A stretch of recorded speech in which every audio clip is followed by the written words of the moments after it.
And as to start, we are starting with 2 online, so just to check with the IT team to be ready, so that as soon as we have the quorum, we start. Secretariat, how do we alert these the online guys, or they're already waiting for us?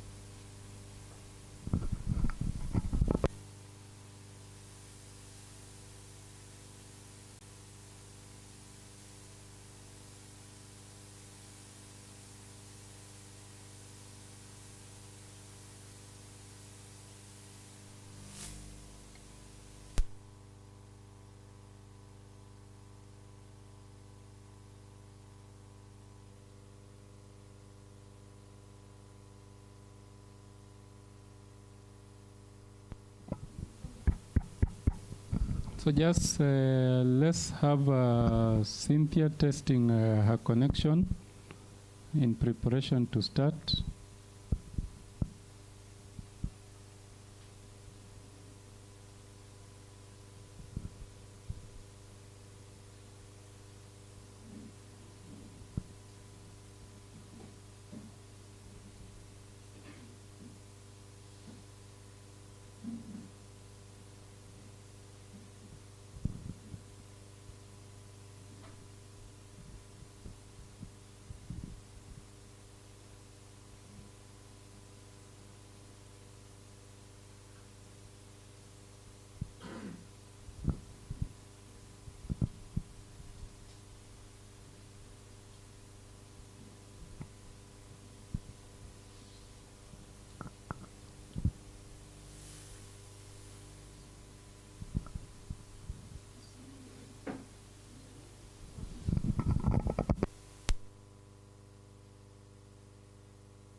Thank you very much, colleagues. I want to assume we've had a good lunch. I want us to start in the interest of time. And just to check with Cynthia, can you hear me?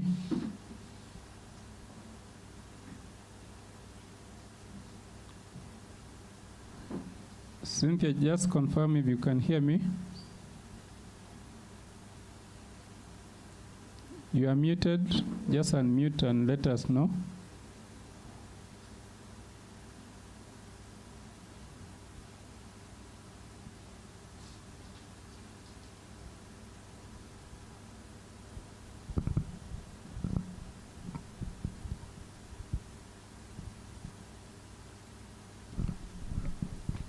As we get hold of Cynthia, just to bring the members to speed, we are having 2 presentations back-to-back online.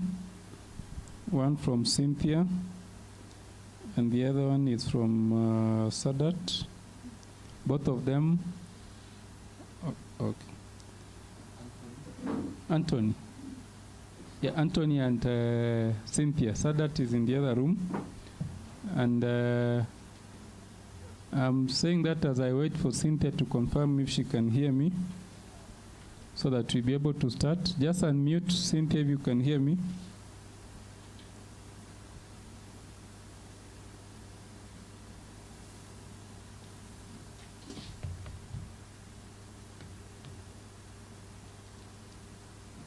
anybody to, maybe secretary, to check with the, she could be logged in but not on her device.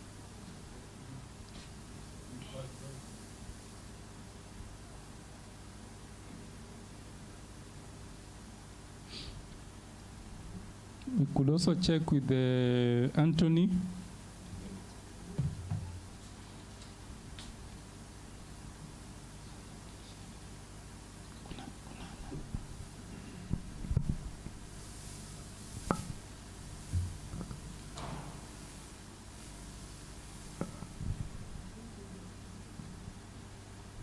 Cynthia, can you hear me now?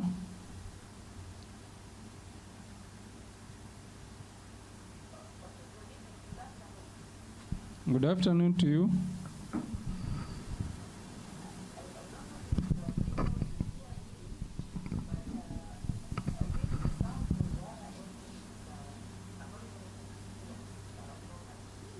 Now we can hear you very well.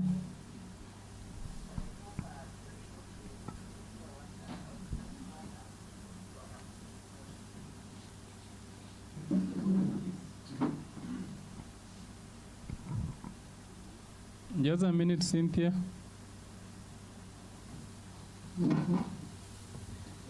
Okay, my name is Chamwada Cynthia, a postgraduate student in the School of Infocoms, Rongo University. My paper is on managing the social media records at the Nakuru County Government, Kenya. So, under the introduction, the social media Cynthia, allow me to distract you as a significant and also a vibrant technological concept, where organizations or individuals within organization, within county government. Yes. Just a moment. Okay, sorry. Put it on side slideshow.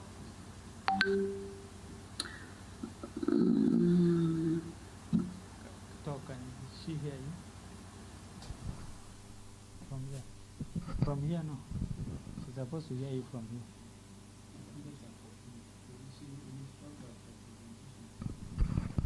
Hello, Cynthia, can you hear us?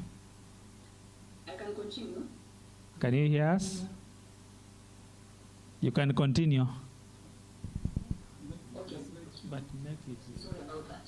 The social media has emerged as a significant and also vibrant technological concept, whereby individuals within organizations, within different county government, they have embraced the use of the social media.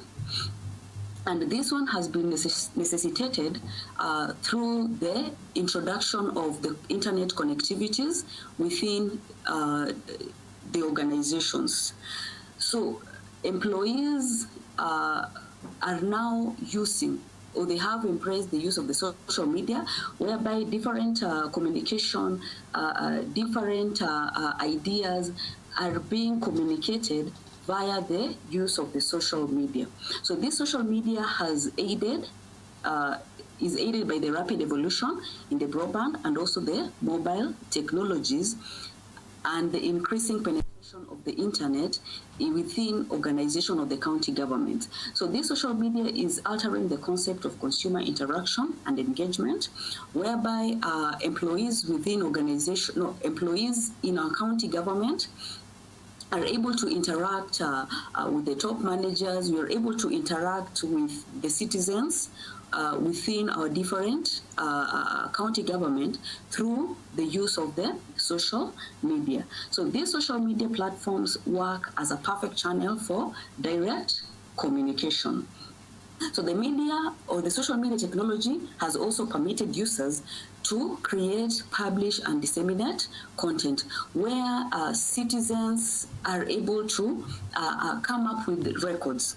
We are able to create our own ideas, create our own records that the county governments, or rather, these particular records that are being created by the citizens, they are of importance to the county government in one way or another. We're also having employees within this Nakuru County government who are also creating records through the social media platforms. So it is now important, or rather, it is important for Nakuru County government to come up with strategies or to be able to identify what are some of those records that are being created via the social media.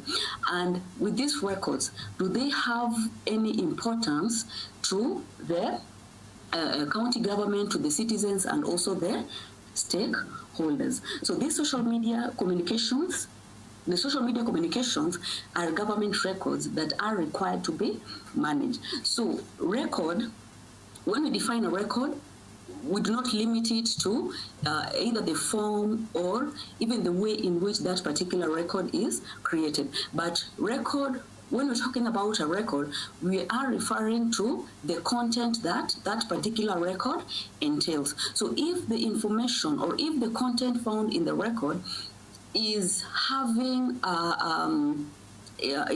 or rather, it is going to help our county government to solve the problem that you're having, they're having the physical value or they're having the legal value, then it is now the duty of the record managers who are working in the Nakuru County government to be able to come up with strategies that will help them to manage those particular records that are being produced or generated in the social media platform.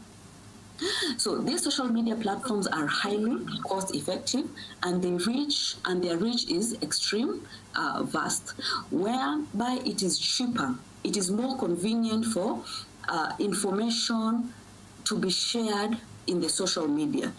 This particular information is going to reach a wider audience compared to if that information is shared in the paper format.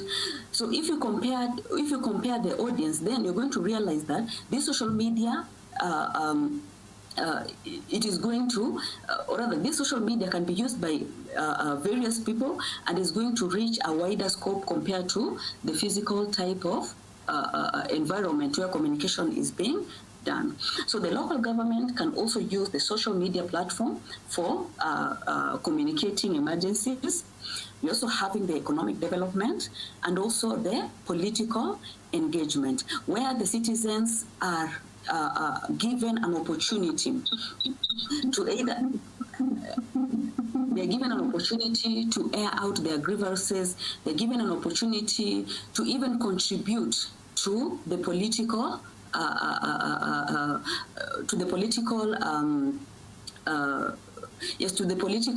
arena, give out their ideas and so on. So records can be in any format. It can either be the paper record, the electronic records. So despite the form in which these particular records are created, then we as records managers, we need to come up with ways on how to properly manage those records because of the values that they entail. So with these social networking sites, we are having various types of the social network sites, such as the Facebook, we're having the Twitter, we're having the LinkedIn, we're having the blogs, the wikis, and so on. So these forums, they offer an opportunity for interaction, sharing of ideas, sharing of information within the Nakuru County government. So under the statement of the problem, a record, as we've said earlier, a record is not defined by its physical form or age, but we're looking at the content. What does that particular record entail? So it is not always about how it is presented, but as long as it is able to... Cynthia, allow me to distract you, if you can hear me. Two things. One, you have 5 minutes, so I want you to move a bit faster. But secondly, your slides are not moving, so we are not able to follow. Thank you. Just scroll the slides and move a bit faster.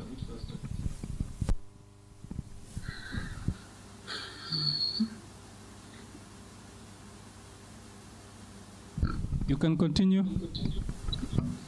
Okay, so yes, under the statement of the problems, we find that the county government, employees, the citizens, the stakeholders, a lot of information is being shared on the social media platform. And I realized that the Nakuru County government does not have strategy, or there are no strategies in place on how to manage those records. Because with these particular records, we need to identify, we need to be able to organize those records, we need to appraise and also retain the records that do have the ephemeral values to our county government. To our county government. So under the objectives of the study, I was having two of them. And the first one was just to determine the various types of social media platforms that are there. Then the second one was to determine the challenges that the Nakuru County government encounter when they are managing the records that are being generated on the social media platform. And then the last objective was to propose strategies for managing the Nakuru County government records. So under the findings and discussion, I've just skipped, but anyway, under the findings and discussion, the social media platform, I found out that we're having different social media platforms that are being used by the Nakuru County government to generate their records. And the core platforms that I found out were the Facebook, we had the Twitter, the Telegram, and also the WhatsApp groups that the county government uses to generate their records. So these social media are simply cheaper, they cover a wider scope, they are faster, and they also bridge the gap between the citizens and the county officials. So it also encourages the citizen participation in public development issues, because the county government has given an opportunity for its citizens. And these opportunities, they are cheaper. We look at the coverage. A lot of people are able to gain access to the social media. So this social media platform has encouraged the interaction between the county government and the citizens. So these platforms were used for advertisement. We're having the policy formulation.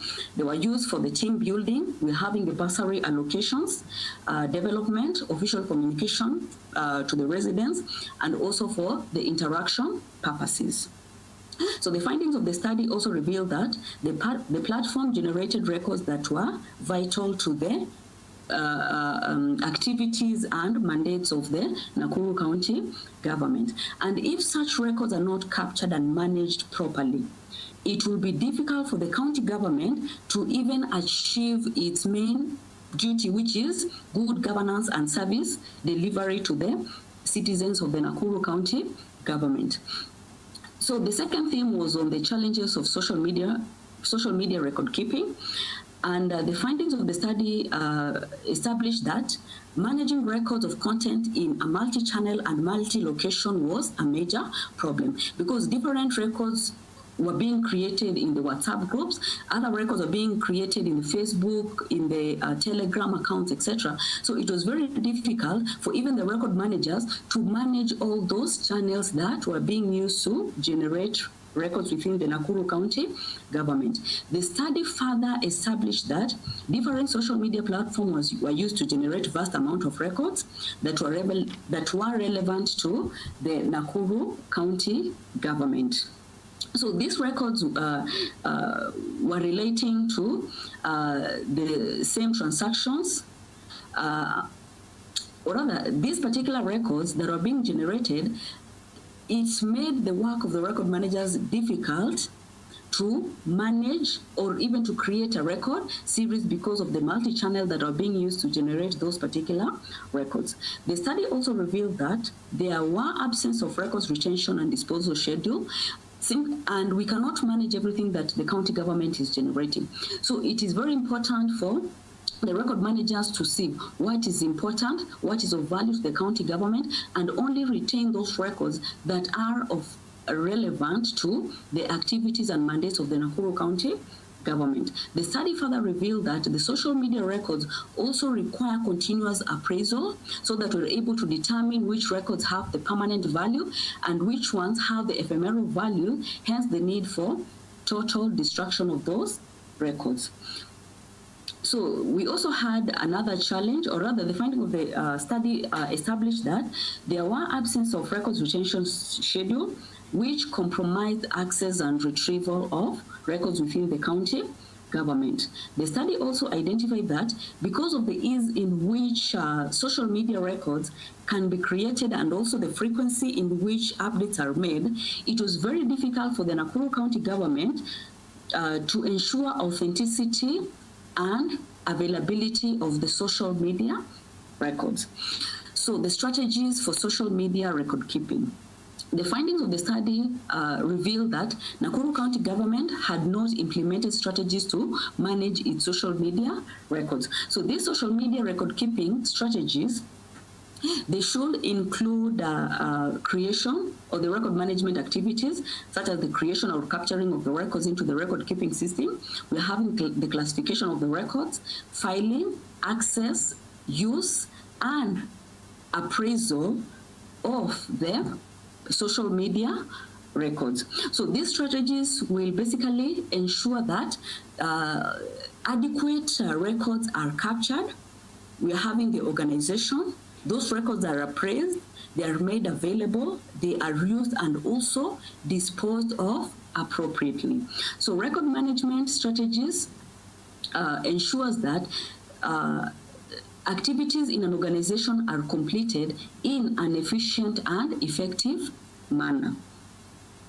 So these social media record keeping strategies will enhance service delivery to citizens within the Nakuru County government. So in conclusion, both the citizens and the county government officials had embraced the use of social media as a means of communication. So the social media has enabled the Nakuru County government to efficiently and effectively deliver services to its citizens. So this social media has ensured that the public are involved in decision making and thus enabling good governance and service delivery in Nakuru County government. The study also observed that the Nakuru County government faced various challenges when managing the social media records. So these challenges include managing the ownership issues, we're having managing the multi-channel and multi-location of records, and also the absence of records retention and disposal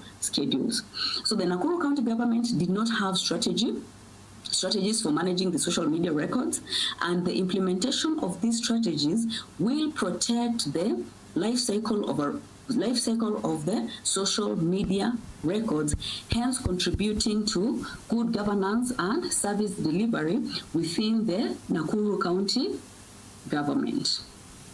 So in recommendation, all county governments in Kenya should recognize the importance of the social media, and the county officials should encourage and educate their employees and citizens on the benefits of social media record keeping so as to facilitate proper management of records relating to the county government activities and mandates. So these records are usually captured and managed in support of the business continuity in the county government. So the county government should implement social media record keeping strategies that will ensure that full and accurate records of all business transactions are captured and managed effectively. Thank you. Thank you too, Cynthia. It's only that you're online, others had already stood up because the time was over. Thank you. Since she's online, we just pick one or two questions as the ICT settles or assists Anthony to join. One or two questions for Cynthia or comment.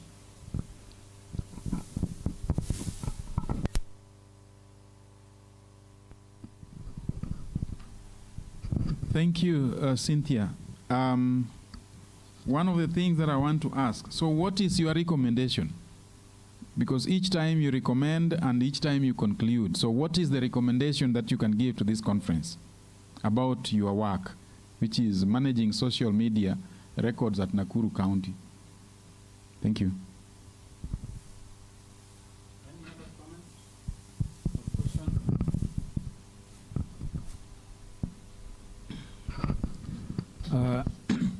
Thank you, Cynthia Chamada, for the presentation. I wanted to get clarification of two things. Because you're talking of social media and you're mentioning about the WhatsApp and the Facebook. And you're talking about the county government of Nakuru. Does it mean there are records from WhatsApp and Facebook that the government of Nakuru is utilizing in its communication, which they keep? And do they have a policy? Do they have a policy of using this particular social media to keep their records, or there's no policy? Because you're saying that they are using it to enhance their service delivery. Is it in their policy, or it is just something they are using but it is not official? Secondly, you're also saying that I think it's your recommendation that all counties in Kenya should implement social media record keeping. I want to believe each county has got their own policies. And on which basis are you saying that all counties in Kenya should implement social media? Those are my two questions. Thank you. Cynthia, I don't know if you got the three questions. One, you are being asked, what is that one major recommendation from your study? That you will say, this one, if it is done, we are okay. Then the two questions from Dr. Ambuchi. If you had them, kindly respond very briefly. You are muted.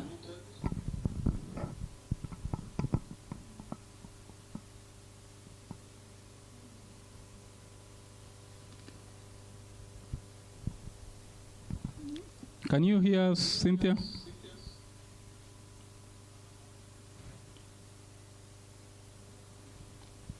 I think we can take the questions through the Secretariat and share with the Cynthia later, so that we have the second presenter. We can have the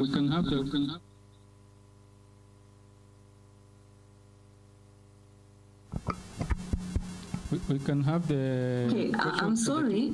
I had to go back to the live streaming for me to be able to capture those questions, because here I was not able to hear the questions that are being asked. But I had two questions from Dr. Ambuchi, and he was asking if the use of the social media, if it's official in the Nakuru County government. So, okay, looking at the communications that are taking place, or if you look at even the communication between the county officials to the stakeholders, to the citizens, most, or rather, the social media is widely used, or this county government has embraced it.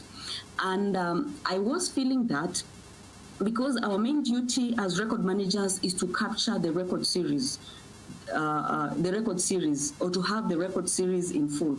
So some of these records are usually lost, because you can find that maybe if you're having a communication on maybe development, some of it was communicated via the social media. So when we are coming up with a record series, we realize that that particular record is not part of the other series. So it becomes difficult for the Nakuru County government to have the full records that represent a given transaction or activity. So the next question that he asked me was if all counties should implement the social media. So it was just according to the researcher that I found out that based on the research that I did, I found out that a lot of records, a lot of information is being lost on the social media. So if those county governments could embrace the use of the social media, then it is going to be easy for the record managers within those particular county governments to properly manage their records, hence coming up with a full record series of the transactions and activities within those particular county governments. Cynthia, can you hear me? Can you hear me?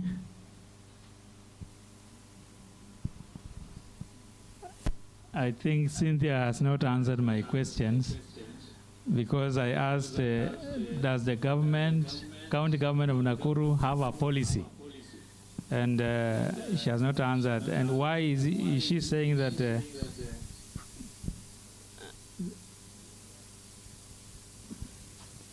why is she saying that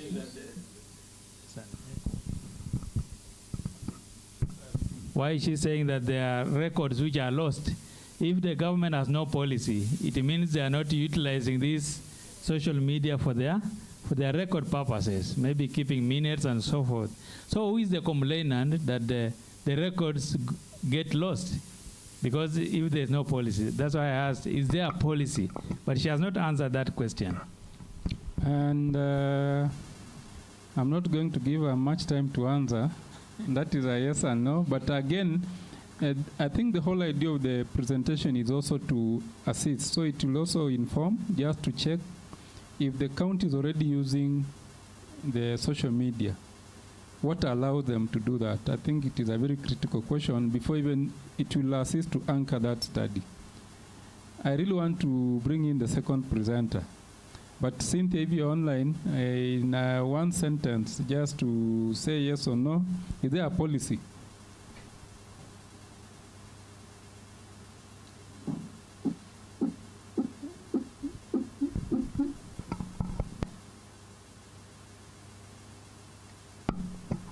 Can you hear us, Cynthia?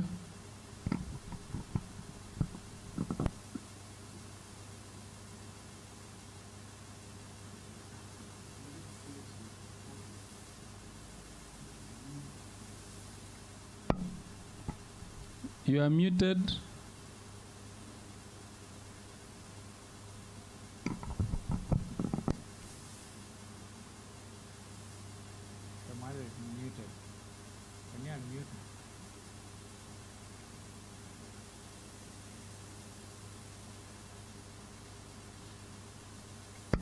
Meanwhile, Anthony, I can see you online. You are next. Anthony is also going to present online. Okay. With Nakuru County government, there is no policy that allows the use of the social media. There is no policy on records management and social media. Okay. We can leave it at that now. Thank you very much, Cynthia, for your presentation. I wish you were here so that people can see behind the tent, but because of the technology you used, we can still communicate and share the comments so that we assist to improve and also understand your presentation much better. Members, if you allow, I want to bring Anthony. Anthony, just confirm that you can hear me.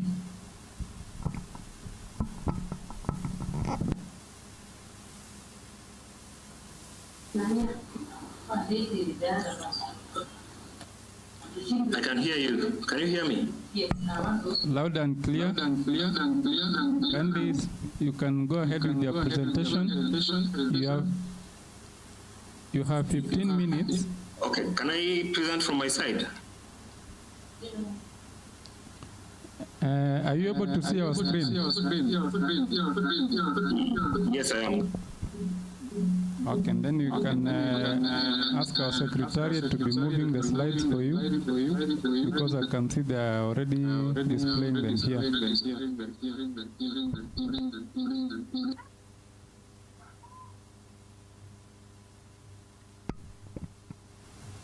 Kindly unmute.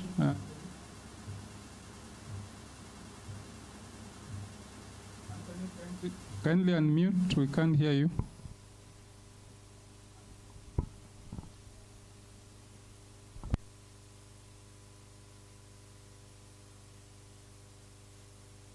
Okay, now you can hear me, yeah? Yes.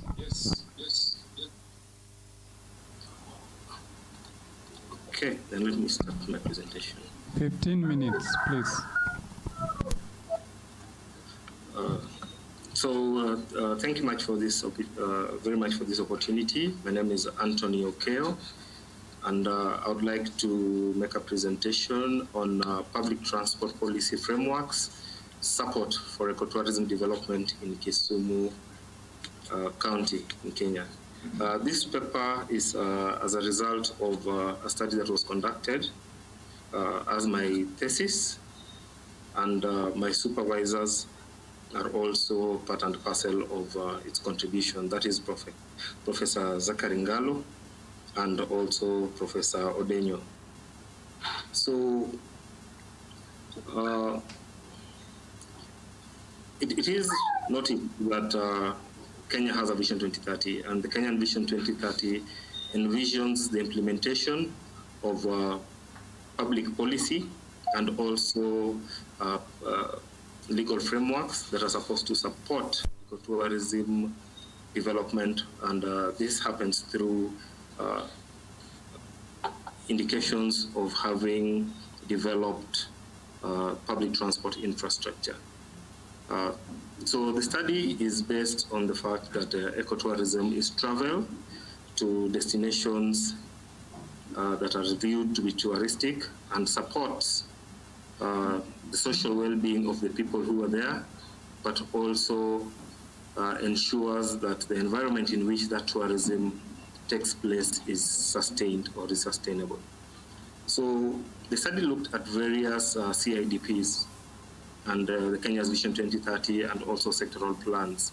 And the realization was that both public transport sector and the tourism sectors are viewed as economic development pillars, because they would then increase infrastructural development. They would also be able to inspire employment amongst people, but also, if done sustainable, ensure that development meets its end returns. So the various sectors which were looked at, which was tourism and public transport, presented substantial opportunities for the livelihoods of people and investment, and contributing significantly to Kenya's GDP. So, in able for the counties to pursue this, many counties have rolled out plans that are targeted towards being able to achieve sectoral growth and also investment, some of which have supported the tourism industry, some of which have supported the public transport industry, but have been injurious to the environmental sustainability of some of those areas. And this can be seen through the many advancements in infrastructure development, which has been supported by our socio-economic blueprint, which is Vision 2030, and consequent CIDPs for the counties. So the problem here is that even as we have our Vision 2030 and sectoral plans talking about sustainable development, this development is inspired by public transport infrastructure as a key driver, which has ultimately contributed into negative implications on the biophysical environment. This is, however, because there's very limited data that supports the public transport infrastructure frameworks, and that attempt to ensure that ecotourism development is sustained through public transport infrastructure, the plans that exist, decisions that are made, and the implementation of various legislative processes. So a study was conducted to examine the the integration of public transport infrastructure into planning and development in Kisumu County.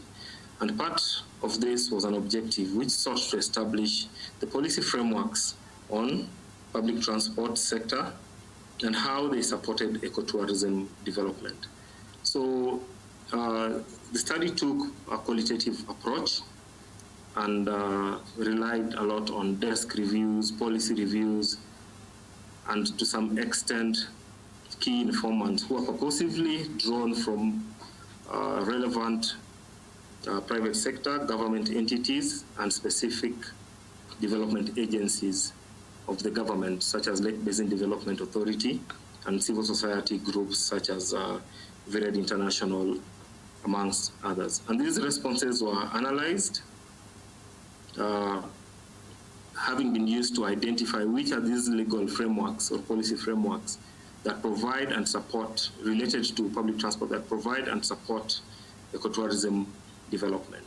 So these were also subjected to a SWOT so that we were able to establish if this policy and legal and institutional frameworks had strengths, weaknesses, and what opportunities they presented, including external threats that would ensure or that would then make them not realize the ultimate goal of sustainable development. So some of the findings of this study include a look at policy frameworks, and various policy frameworks were evaluated, which includes the Vision 2030, Kisumu County, subsequent CIDPs, the National Integrated Policy for Transport, and also Tourism Policy, and also National Spatial Plan, amongst others. We also looked at some of the donor agencies who have provided guidelines that steer public infrastructure development within the country, which some are EU, African Development Bank, and the World Bank. So what was realized that there are several legislations and policy and institutional frameworks, and they provide for the development of public transport to steer other sectors, including tourism, manufacturing, amongst others. So these legislations or the policies here then looked at the development use and management of this kind of infrastructure. So the policies were also aligned to the Kenya's vision and regional and international development agenda, with an attempt to moderate limitations to sustainable development and create and foster an enabling environment for employment, investment, socioeconomic development, as well as the development of physical infrastructure. So it also looked, it was also identified that some of these policies, if not all, tried to enhance the capacity of government to deliver, both county and national governments. But even as they seek to steer or spiral the country into sustainable development, they identified that environmental impact assessments, social impact assessments, and strategic environmental assessments were viewed as tools for planning, managing, and mitigating the environmental and social risks associated with these development plans. So a look at the legislative frameworks identified that the Constitution of Kenya played a significant role in defining the government roles as far as sustainable development is concerned, and also provided for rights, standards, and the circumstances under which national and county development were supposed to occur.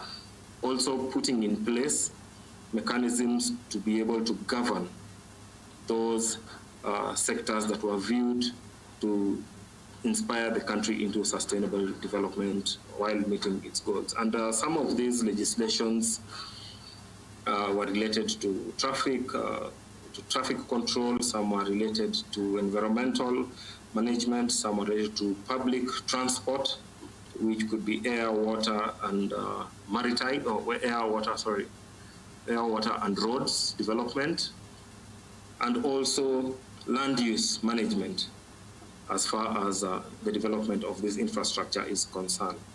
So it was found that this legislation sought to enhance public transport users and subtending communities' health, safety, connectivity, improving access, and safeguarding their rights and well-being, and also attempted to achieve sustainable development. They seek to institutionalize the measures that are going to help in being able to attain social and environmental justice as far as when these kind of developments are undertaken. So there was evidence that there was opportunities presented, but it also required that it is mandatory to undertake SIAs, EIAs, and SIAs in the development sector so that to attain environmental sustainability within that. So a look at the institutional frameworks actually indicated that there were several institutional frameworks which supported the transport sector, the tourism sector, and the environmental sector. And all these attempted to address different sectoral development initiatives. However, it was also noticed that being able to attain these development initiatives was a challenge as a result of the lack of significant coordinating frameworks. So even the legislations that were there in the counties, as far as this is as infrastructure development and tourism are concerned, were actually borrowed mostly from international entities, development partners, but also drawn from extracts of our national legislation. As they were. So this legislation also attempted to ensure that various institutions were put in place to be able to implement, manage, and coordinate the transport sector, and also to create a correlating relationship between that and tourism. However, what is noticed is that this does not have any linkage with ecotourism as an entity. So the different legislations have indicated that, well, they are able to inspire public transport and socioeconomic development, but they are not specific to ecotourism as an entity for development in this. So it was also understood by this study that effective coordination lacked owing to overlapping and conflicting institutional, policy, and legal provisions, which in most cases also had an implication on budgetary and capacity constraints that were exhibited by most of the institutions that were existent and that looked towards addressing public transport issues. But even though this was the case, it was also evident that those institutions were not directly involved in ecotourism development as per se. So to conclude, while there were no direct legal provisions for ecotourism in the country, some of the significant policies on water, road, air, and rail public transport are public transport support development of ecotourism. They cover sections of public health, safety, natural resource management, also public engagement, human rights, property rights, environmental quality issues, and also physical planning. And it was important to note that all this legislation are actually scattered across various sectors, making it difficult or posing a challenge in their effective administration as they seek to attain the desired sustainable outcomes.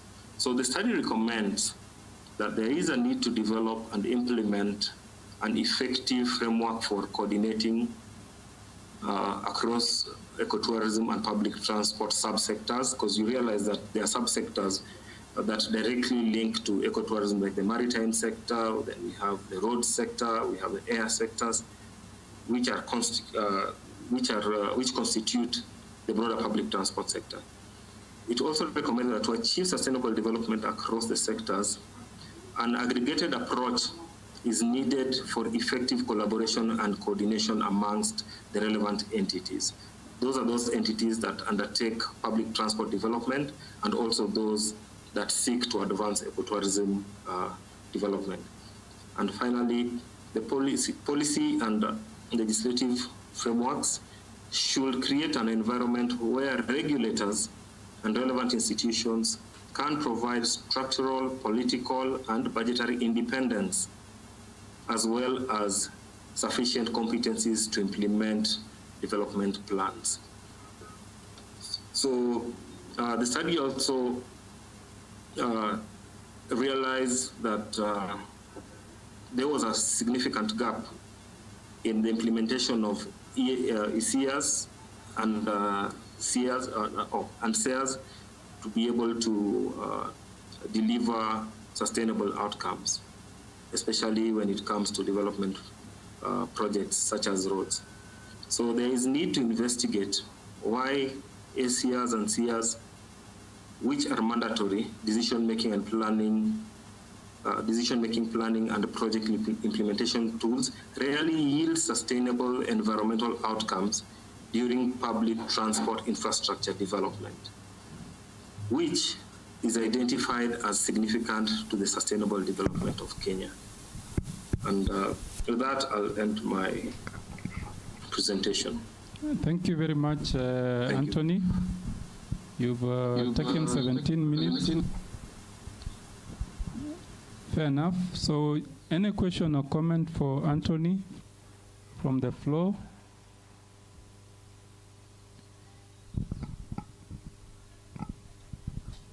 Any question? Since he's online, I prefer we do the questions immediately for him.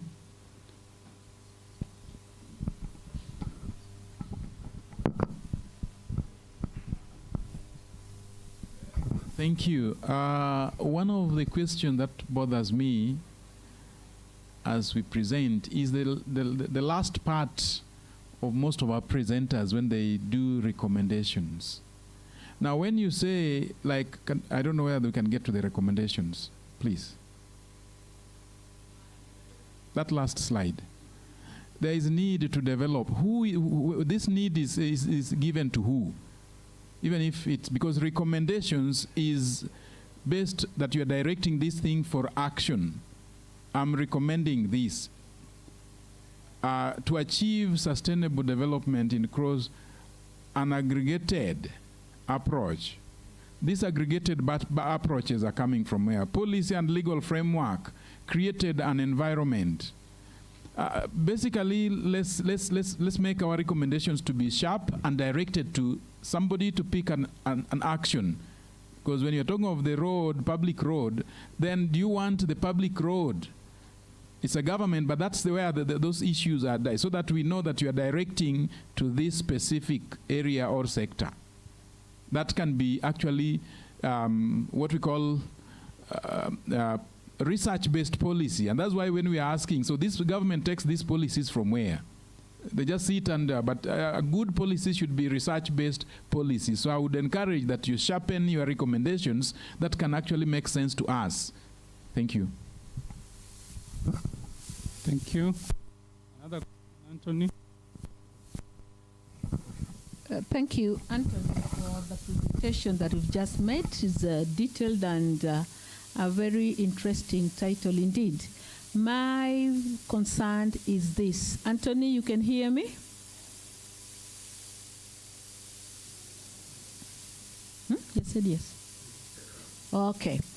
Now, I saw in the section of respondents that you're going to collect data from, you were able to mention a large set of respondents, among them civil society, private sector, government, just but to mention a few. How I wish you could go further and make a justification why you need this particular kind of groups, because you're saying you're going to give them a focus group discussion, and if not well aligned to a set of respondents, then it may not be able to collect qualitative data effectively to this large group. A food for thought. Thank you. Thank you. Anthony, you can take the two. And as you do that, I want to request our third presenter of the afternoon, Dr. Dero, to prepare. Karibu, Anthony.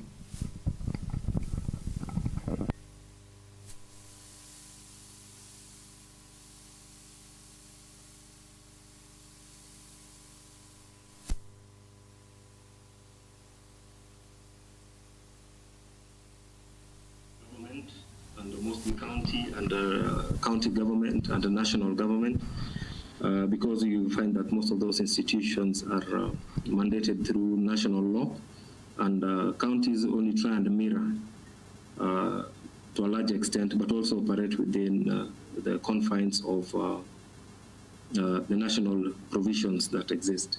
So yes, I'll attempt to make them sharper so that they are directed towards that.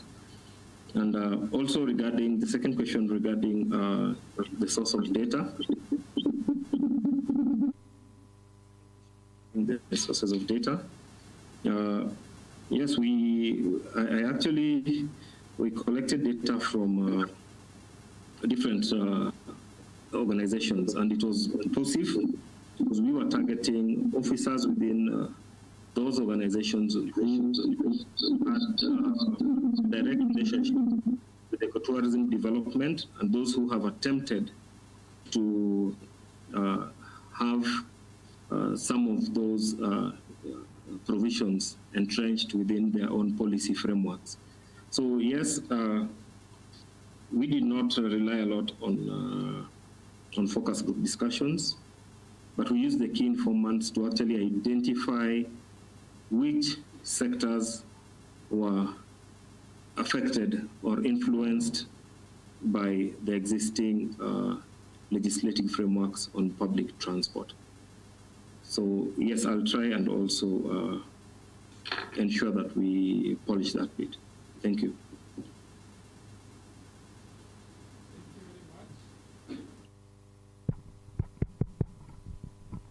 Thank you very much. I want us to appreciate the two presenters.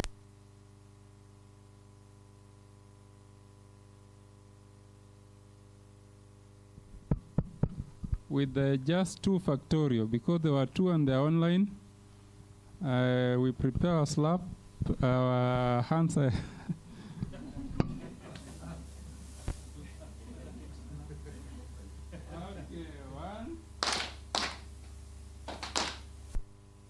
Thank you very much, Anthony and Cynthia. I want to welcome our third presenter for the afternoon. Daktari, 15 minutes of presentation, then 5 minutes for question and answers.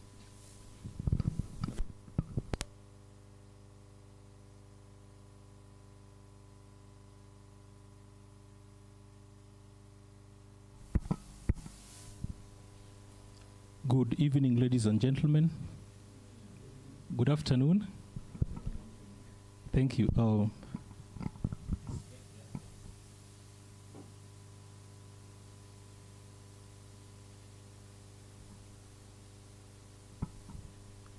Okay, my name is Omondi Odero, and I'm going to present a paper titled I am waiting for her to get the right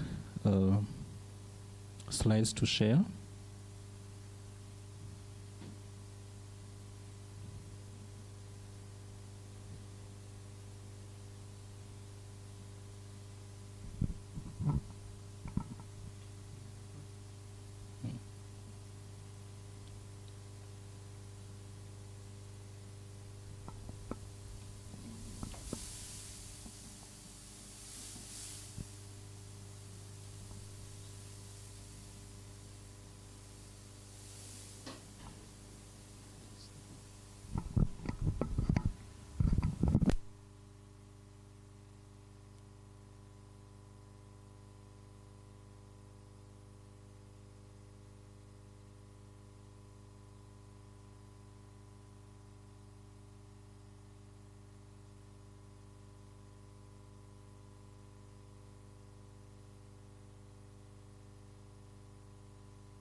Sorry for that. As we have the presentation ready, I want to also just be sure that fourth presenter is ready. Boke, is it Madam Boke? And then the last presenter of the day will be Dr. Maren. So just in that order, let's prepare in the interest of time. Send your presentation to the Secretariat.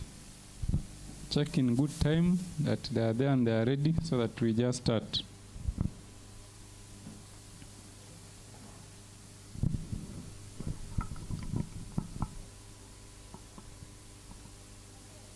Dr. Maren, we already have your presentation. And the fourth presenter, she seems to be in the other room. Online. I hope she's online yet. Yeah, I can see her slides.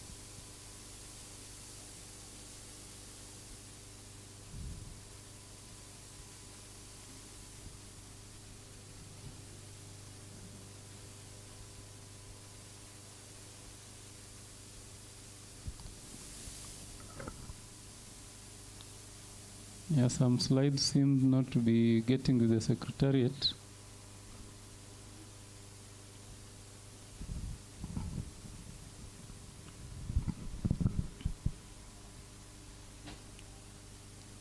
As we sort that, on behalf of the committee, we want to thank each and everyone.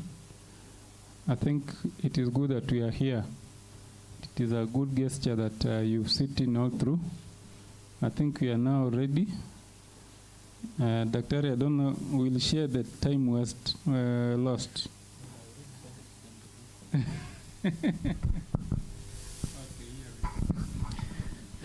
Okay, thank you very much, Mr. Nakitare. Just like I said, my name is Omondi Odero. I'm going to present a paper that is being shared on the screen, and that is the premium statuses of English and Kiswahili as catalysts for language shift, and we are looking at the case of the Kenyan youth. Next slide. Yeah, so this is the background of the study. We are dealing with the Kenyan youth, and we are indicating that the population of the Kenyan youth is about 75%. Generally, if you look at the Kenya National Bureau of Statistics 2019 report, and those who are aged between 14 and 35 are about 30%. They mostly reside in urban places and also in other places like in the rural areas, specifically because some of the activities that the youth are involved in are actually found in both urban and rural places. Next slide, please. On English and Kiswahili, we observed that English and Kiswahili are actually both official languages of Kenya. And before the promulgation of the new constitution, English was the only official language that was used in Kenya, and Kiswahili was basically the national language. But after the promulgation of the new constitution, then Kiswahili was also elevated to the position of an official language. So currently, it remains a national language, but both Kiswahili and English are used as official languages. Next slide, please. Now, this is the statement of the problem that this study was involved in. We observed that there is an observed decrease in the use of indigenous languages among the Kenyan youth, and that this is caused by an observed shift, that the Kenyan youth are observed to be shifting from the use of the L1s, what we call the mother tongues, to the use of Kiswahili and English, and especially in specific domains, that is in the religious and the home domains. This study is investigating the role that English and Kiswahili are actually playing in the observed shift among the youth in the use of languages in those particular domains. There is a motivation by the status of these two languages that is actually now influencing the use of their use in those particular domains by the youth of Kenya. Next slide, please. Now, the research questions that this particular study was seeking responses to are: one, can English and Kiswahili speaking youth in Kenya use their L1s, that is other than Kiswahili, because we also consider Kiswahili as an African language in their communication in the home and religious domains? Then number two, what factors have contributed to the adoption of the use of English and Kiswahili by the Kenyan youth as languages of communication in the home and in the religious domains? And then three, how do the use of English and Kiswahili languages among the Kenyan youth affect the survival of the African indigenous languages? Actually, the interest that this study had was basically on the survival of the African languages, considering that it is the African languages that are wheels that perpetuate the African culture among Africans. Let's proceed. Now, the study had the following objectives: that it was going to establish if English and Kiswahili speaking youth in Kenya can actually now use their African L1s in their communication in their home and religious domains. And basically we are talking about domains because there are several domains in which languages are used, and we have the religious domain, we have the home domain, we have the school domain, and so on and so forth. And our interest in this particular case were those two particular domains, that is the home and the religious domains, specifically because those are the most basic domains in which when a population or a people are losing their culture, then they will actually be losing, when they lose their language, then this will be the last domains within which those languages will be lost, and then they will be threatened now with death and possible extinction. The next objective was also to investigate the factors that have contributed to the adoption of English and Kiswahili to be used by the youth in Kenya in those two domains. And then lastly, to investigate how the use of English and Kiswahili languages among the youth, the Kenyan youth, affect the survival of African indigenous languages. This study hypothesized that English and Kiswahili speaking youth in Kenya actually now cannot use the L1s, what we call the native African languages, in the home and in the religious domains, and that number two, language prestige, access to opportunities and privileges have contributed to the use of English and Kiswahili as the languages of communication in the home and religious domains among the Kenyan youth. And lastly, the study also hypothesized that the use of English and Kiswahili languages among the Kenyan youth actually affect the survival of African indigenous languages. So our interest is basically on the survival of the African languages that the Kenyan youth ought to be speaking other than the English and Kiswahili. When you look at the key issues that we have in the literature, we observe that language shift is basically finally realized in the home and religious domains. And this is coming from the background of understanding that all languages are actually threatened, and they are threatened by death, in the sense that at a particular point, there are elements of decrease in their usages among populations that ought to be using them. And a community will only effectively transmit their culture in their language, since cultures and languages are inseparable.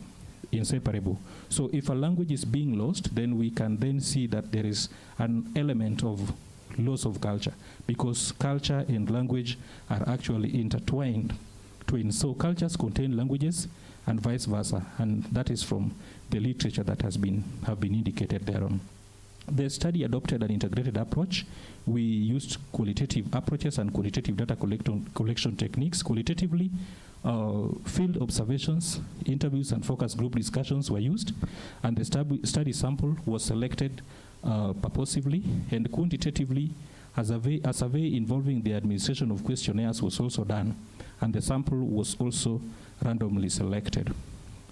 Again, direct observation of the language use patterns within the home and religious domains was also made among the target population, and geographically, this study was conducted among the youth in Rongo sub-county of Migori County. So this is basically just being representative, because the youth in Rongo sub-county actually now fall in those two different subsets of the populations, like there are those that are found within the urban setup and those that are found in the rural setup.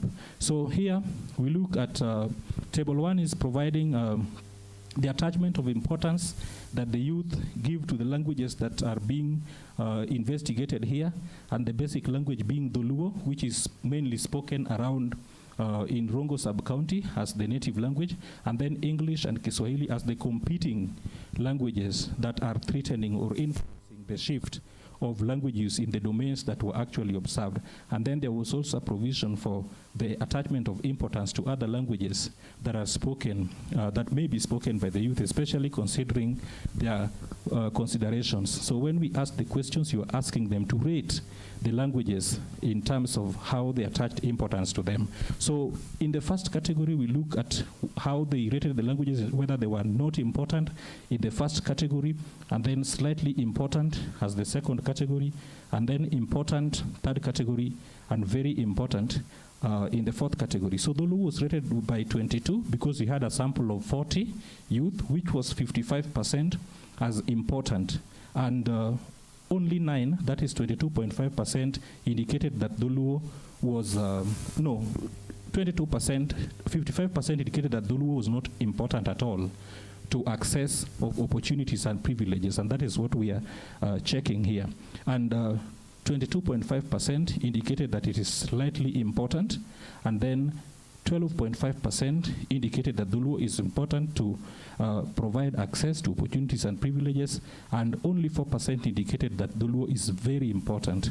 Comparatively, none of the youth actually believed that English is not important at all in providing access to opportunities and privileges, and again, none also indicated that it's slightly important.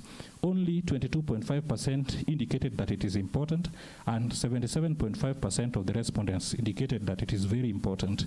Kiswahili was rated at 0% for those who thought that it is not important, and 5% for those who thought that it is slightly important. 30% of the respondents indicated that it is important, while 65% indicated that it is very important. And then lastly, there was a provision, whether there was a consideration, whether there are other languages that are also coming into play in terms of the identification of provision of access to opportunities and privileges. And so we indicated whether there was French, Chinese, Japanese, and so on and so forth. Cumulatively, 0%, that is, none of the youth indicated that these languages were not important. And 20%, that is 8 out of 40, indicated that it is slightly important, they are slightly important, and 30% indicated that they were important, and another 50% indicated that they were very important. We will give an analysis of those figures. Then the second question was whether the status, that is the prestige of English, Doluo, and Kiswahili. So we asked the youth to identify their consideration of these languages in terms of their prestige. And of course, for Doluo, 50% indicated that it is not very prestigious, that it is not prestigious. And then 20% indicated that it is slightly prestigious. 15% indicated that it is prestigious, and 15% indicated that it is very prestigious. The figures are given, that is, these are the figures, and then this is the corresponding percentages for the numbers of the respondents that were given. For English, none of them, that is 0%, indicate that it is not prestigious. Slightly prestigious, 0%. 17.5% indicated that it is prestigious, while 82.5% indicate that it is very prestigious. And that analysis also comes for Kiswahili, 0% for not prestigious, 7.5% slightly prestigious, 37.5% prestigious, and then 55% indicated that it is very prestigious. On consideration of the other languages that are also at play because of the circumstances that the youth found themselves in, they indicated that these languages are not prestigious was at 0%, and those who considered that they were prestigious was at 20%. Those who considered that that is slightly prestigious, and those who considered that they were prestigious were at 32.5%. And finally, those who considered that they were very prestigious were at 47.5%. This figure is 19, so please take note of it. It is 19 for 47.5%. What do these tables, those figures give us? So then we can explain in the next slide. We noticed that on the elaboration of the first table, which was talking about a provision of access to opportunities and privileges, the respondents observed that English and Kiswahili and other languages such as French and Chinese will provide more access to more opportunities and privileges in that order, that English will provide the greatest access to opportunities and privileges, followed by Kiswahili, and then French, Chinese, and those other European languages were also coming in play in that order. But Dholuo came last in providing those opportunities and privileges according to the respondents. Then we can continue to the next slide. In table 2, the respondents observed that English, Kiswahili, and languages such as French and Chinese are more prestigious in that order. That in that order, we have English being the most prestigious, Kiswahili being prestigious, and French and Chinese and those other languages following, but Dholuo still came last in terms of consideration of prestige according to the respondents. What does that mean? We can proceed to the next slide. So when we looked at the figures that we were dealing with, we realized that there is a nearly total shift to the use of English, Kiswahili, and Kiswahili among the Kenyan youth in the domains, that is in the home and religious domains. And the African L1s, when we look at the L1s, we're talking about first languages. So the first languages that the African children ought to pick now are, with the exception of Kiswahili, are exposed to death and possible extinction through shift. Because then when we look at the pattern of usage, then we realize that already the African languages, including Dholuo, are getting least attraction in terms of usage in the most basic domains, that is in the home and in the religious domains. English and Kiswahili are observed to be more relevant in providing access to opportunities and privileges, both locally, nationally, internationally, and so that is why the Kenyan youth had a higher preference for them. And when you look at the linguistic identity among the Kenyan youth, it is increasingly shifting to the use of English and Kiswahili, thereby minimizing the position of the African indigenous languages. Then lastly, the African indigenous languages, just up there, the African indigenous languages need revitalization among the Kenyan youth to impede the observed reduction in usage through shift that may lead to death and extinction. Just as we finish, we realize that the perpetuation of the existence of a language will actually be anchored on its usage in the home and in the religious domains. Of course, there are several other domains in which a language may not be used, but the home and the religious domains are the most basic because they are found at the grassroots. So when you are a Dholuo speaking, you come from a Dholuo speaking community, we expect that when you speak at home, you will actually be using Dholuo. And when you go to church, those churches will actually now be providing their services in Dholuo. And this will be replicated in all the other areas within the country. But when we looked at what was happening, we realized that the youth are increasingly shifting from the use of Dholuo in the home and in the church domain to the extent that now they use English, Kiswahili, and other languages more. When the other languages would actually include mixes such as Sheng. And so they are not clearly going to be able to identify with Dholuo in terms of usage in the home and in the religious domain. What does that mean?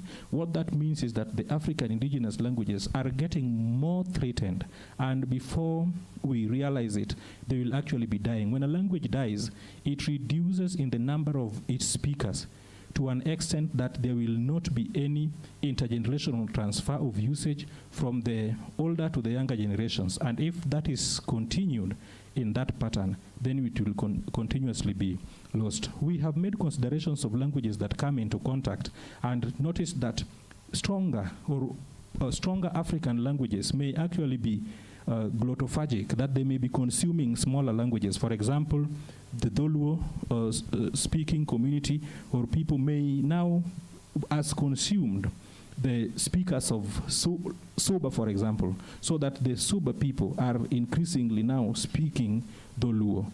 But now we are looking at a pattern where English is also now coming into play, so that the Dholuo speaking community, let's say the Dholuo speaking community, are now not being influenced by another African language, but English and Kiswahili are coming at play to an extent that in the home domain, you are likely to find a child who is born of speaking parents, but is unable to speak Dholuo and is only speaking English and Kiswahili, specifically because of how those languages are used in the home and in the religious domains. Thank you very much.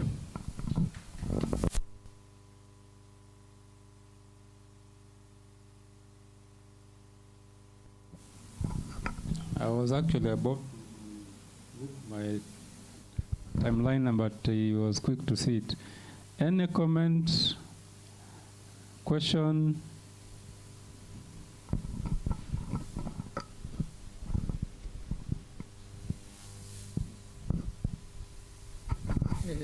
Thank you, Dr. Dero. This issue of local languages getting finished is real and should worry all of us.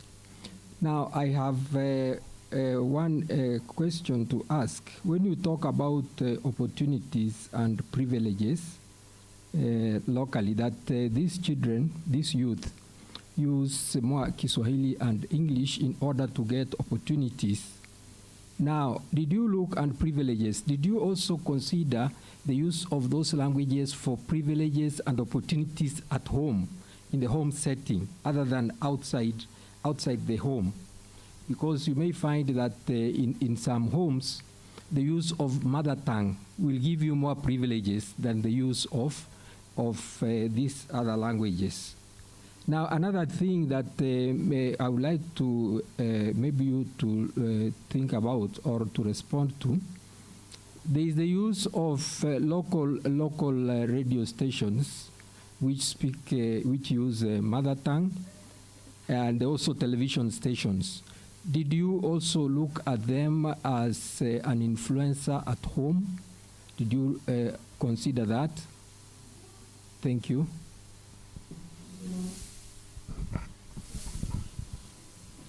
Thank you, Daktari. Just two simple questions on methods and sampling. My first question, what was your sample size? Because I didn't see it in the slides. Question two, in your methods you talk of using observation as a method. And I was wondering, when you were studying language, people speak, so you tend more to use the auditory channel. And when you use auditory channel, then I'm not sure whether observation can work. So if you did observation, my question is, what were you observing and how? Thank you. Just take the note of the questions. I want to go one way. Thank you for the interesting presentation. I have two questions. You said that you used a random sampling method for identifying the subjects. How did you do the randomization? Number two, where do you place Sheng in terms of prestige and influence, especially among the youth?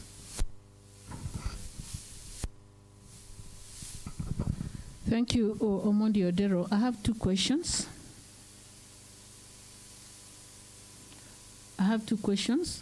One, it came out in your presentation that English and Kiswahili are more relevant in providing access to opportunities. I think it was one of your findings here. And I'm asking, is this a new thing? In my view, this may not be a new thing, because even in our days of going to school, we believed in our childhood growth and even in our setups that English and Kiswahili were superior to first language, and therefore every other parent, every other home would strive to ensure that their children, as they grow up, are able to speak English, and they would be like, this is superior and would give you a better opportunity. So I feel this may not be new. Maybe you think around that. Two is the aspect of indigenous language being threatened. I was following it, and I wanted maybe to come to see a point where you are telling us now first language is threatened, and as somebody who has done language and linguistics, when first language is threatened in a society, that is a vice. What is it that this study is doing for mitigation measures for the threatening of first language, so that as a people, we may not lose our first language? Thank you. Thank you very much. There are quite a number, but I want you to respond to them very briefly.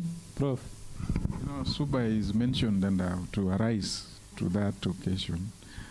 But what I want to say and agree with even in our families as the domain, we actually prefer our children to speak in English. And even if you make Kiswahili to be the national, still I would take to when I hear my child speaks a small sentence or a cow instead of the young, that to me is superior. But as it dies, to me it is, we are actually redefining new societies and communities. And if you look at the church of today or the religious domain of today and the previous ones, you can see that they are being redefined. And what is threatened from the sociological point of view is our traditionals and the institutions are undergoing change. And with that change, we are actually coming up with a new society. So I don't know where, as the language people you see die, we would need to know who is killing it within these domains. Because even a pastor who does not know English, who does not even did not go to school, today preaches in that language that you would think this guy, a mama and a dad, you will see them. So who is providing this? Then what would you do to the people who are doing this? Thank you. Those are quite a number of questions, but I wanted to really summarize so that we have the next presenter. Oh, thank you very much. I want to begin with Professor Tenga's question, which talks about the influence that English and also the preference for English above Kiswahili and the other African languages, and in this particular context, say the Luo, for example, which was this language that we. So basically, when you look at the language plan, because one, the country at some particular point already noticed that there was need, just like Dr. Wagude was saying, that English is used to provide access to privileges and opportunities. But again, we have a language plan which intended to sustain the usage of the native languages. The fact that English was coming up as a provider for opportunities and privileges was not intended to suppress or to make the native languages diminish. Actually, what was intended was that they would be in coexistence, so that we know that, yes, English will provide privileges and opportunities beyond the ethnic boundaries that particular people may access. Yet, and you actually realize that even when there are particular jobs that can also be well-paying, but which, when they are advertised for, when they advertise those positions, you will notice that there could be riders there, that knowledge of this specific language will be an added advantage. Say, for example, if a project is going to be run in a Dholuo-speaking community, then they would add that you need English, you need these competencies, but knowledge of Dholuo would be an added advantage, which means that at that particular point, even Dholuo would actually provide an opportunity, and somebody who speaks Dholuo would actually be picked if it remained objective over somebody who speaks another language, because that particular opportunity is going to be within the Dholuo-speaking community. So really the intention of even the government in planning our languages was that the native languages are actually retained, not that they are allowed to die. And that's why you notice that even in the school system, the first levels, that is the pre-primary and also the lower primary classes, so actually supposed to be taught in the languages of the catchment areas. And that is where the African indigenous languages were actually fitting. However, that is what is supposed to be ideal. But what this study is realizing is that that particular situation is not what is sustained in the communities. So that the position of English and Kiswahili, for example, is now threatening the existence or the sustenance of these indigenous languages to the extent that now they are dying. And that is our concern as linguists. What do we need to do? Because the upsurge of English and Kiswahili does not necessarily mean that we have to lose the African indigenous languages, because there are other roles that they play, even beyond the communicative purposes, that also include things to do with the sustenance of the cultures and existence of a particular community. So yes, the indigenous languages are threatened, and that is where we are concerned as linguists. So if you looked at the recommendation that we had, the very last bullet in the very last slide, we had indicated that we need to revitalize those indigenous languages so that they are not lost. To revitalize is to re-energize, so that the downward trend of their usage is actually impeded, so that they are actually sustained to play the roles that they are supposed to be playing within the communities. Now, there was a question from Professor Ngalo about where we place Sheng and whether it is influential, and it is prestigious. We mentioned that yes, Sheng is a chord that is used by the youth. But we notice that when it comes to conscious considerations, even the youth know that Sheng does not provide a position of privilege or even opportunities to them at the moment. It may, because there are also other, it may provide opportunities, because we also even have radio stations that air their programs in those chords. Like there's a station, I don't know, it's called, where there is someone called Mbuzi and somebody. I don't know how that station is called. But they air their programs in Sheng. So yes, Sheng is also playing a role in the diminishing status of these native languages. So yes, Professor Ngalo, Sheng, just like English and Kiswahili, are contributing towards the threatening status of the African indigenous languages that we had. When we talked about, Professor Ngalo also talked about random sampling. I'll respond to that when I am also responding to Dr. Omoso about the sample size and how observation was used. But let me first of all respond to Dr. Kesero's question about local radio stations and TV stations. You know, what we found out is that those local radio stations and TV stations do not appeal to the youth. Yes, they are there, but the youth do not watch them as much as they would actually watch programs that are broadcast in, say, English or Kiswahili. They could be in there, but you may realize that it is actually more of the adults that, especially in the rural places, that will be wanting to watch them and to listen to them more than the youth. The youth would rather listen to FM stations that broadcast in English and probably Kiswahili, and even those mixes of those chords, other than, say, listen to those local radio stations and televisions. And when they do, it will still be playing a second position to those that broadcast in English and Kiswahili. Then lastly, in terms of sampling, I mentioned that I worked with 40 youth that were randomly selected. The reason was that Rongo sub-county had 4 wards from which I was picking my respondents. I picked 10 from each ward, that is East, South, North, and Central. And Central is mainly urban, that is mainly covering Rongo town and its environs. And then the Northeast, South were more of rural-based places. So that is why we were able to come up. I was able to come up with 40. I wanted a small size that I would be able to work with, and also that I would be able to handle the data reasonably.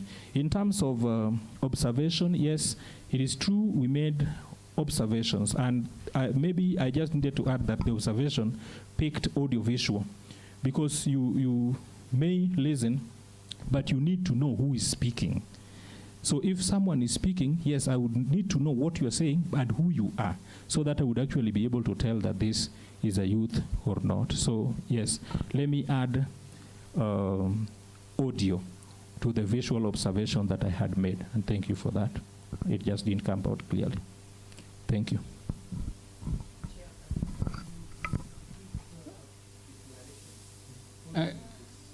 1 second. We are really pressed with time. Dr. Boke is online. Yes. I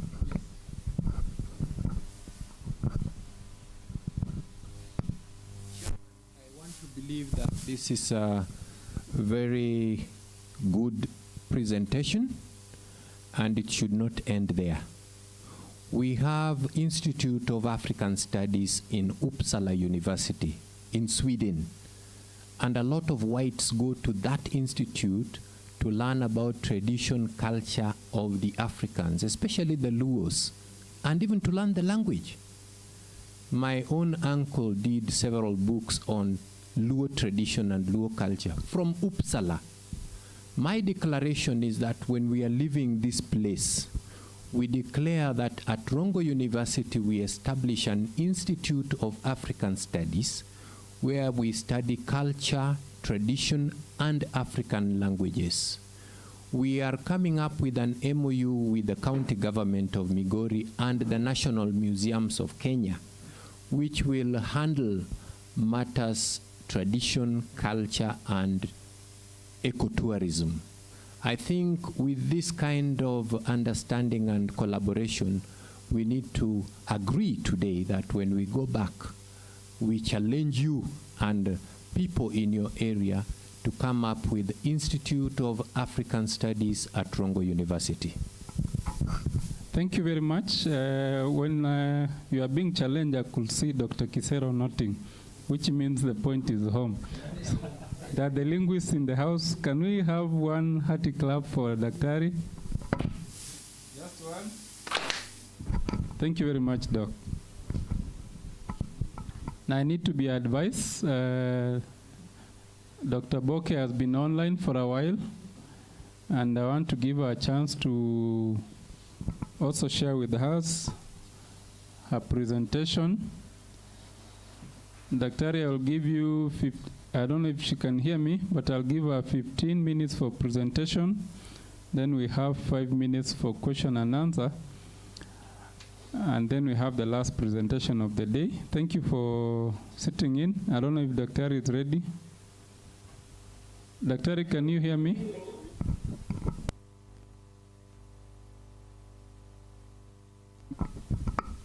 Loud and clear. So you will just request you have your presentation on slide mode, and you go ahead. 15 minutes, kindly.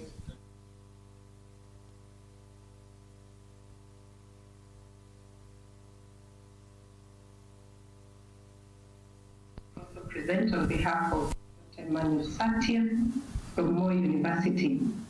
And the title of our presentation is There Was an Exchange of Fire, Agency, Euphemism, and Identity in Police Reports to the Media. Next slide, please.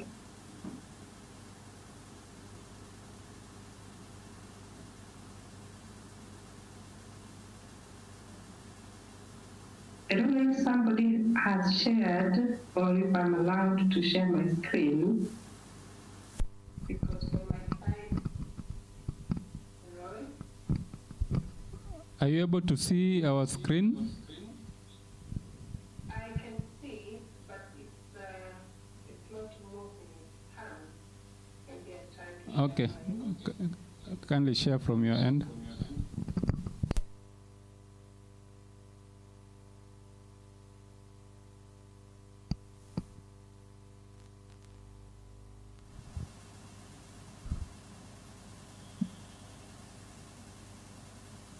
Can you see my slide? Yes. Yes, thank you.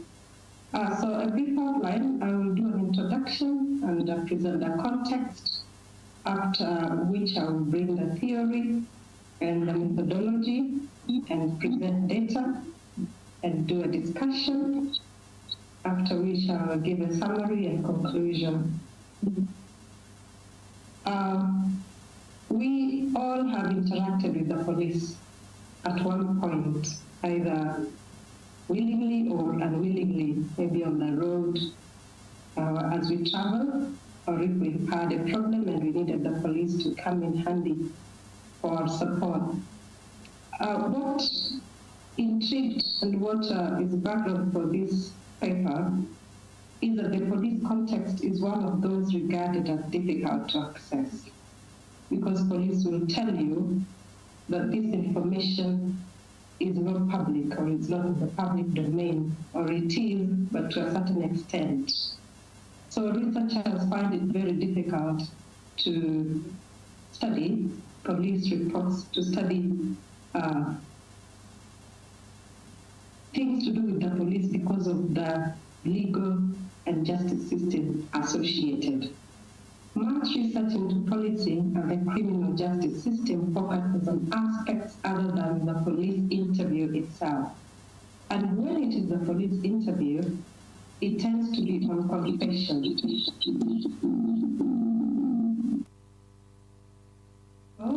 Research in areas considered less interesting, but which are very central to the police interview, remain underexplored. And this is what pushed us to find out why can we not talk about the police giving a report to the media and therefore to the public. Why are people not interested in this? Is it too criminal to investigate the police?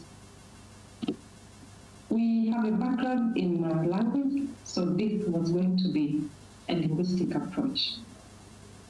Key terms in this paper are agency, euphemism, and identity. I'm going to give a brief description of each of them. Agency is defined as an entity having energy, volition, and intention that is capable of initiating and controlling the action, usually to bring about some changes of location or properties in itself or others. But for the sake of this presentation, I will define agency as who does what in relation to the verb in the clause. So we are thinking about a noun phrase and a verb phrase, a subject and a predicate. And if John killed Mary, so the action there, the active verb of kill, is associated with John. But if Mary was killed by John, or if Mary was killed and we don't mention by who, then we are exonerating the killer and putting the blame on the person who was killed without mentioning the doer of the action. Agency is constructed using transitivity, patterns, and lexicosemantic relations. And I want to mention here that of importance in agency is the voice allocation, whether you are allocated the active or the passive voice. I can hear an echo. I don't know if I'm heard. Euphemism, on the other hand, refers to the use of sweet-sounding, inoffensive alternatives for expressions that speakers or writers prefer not to use. For example, instead of words that will give shame or embarrassment to the hearer, the speaker would prefer soft, what we call sounding inoffensive words.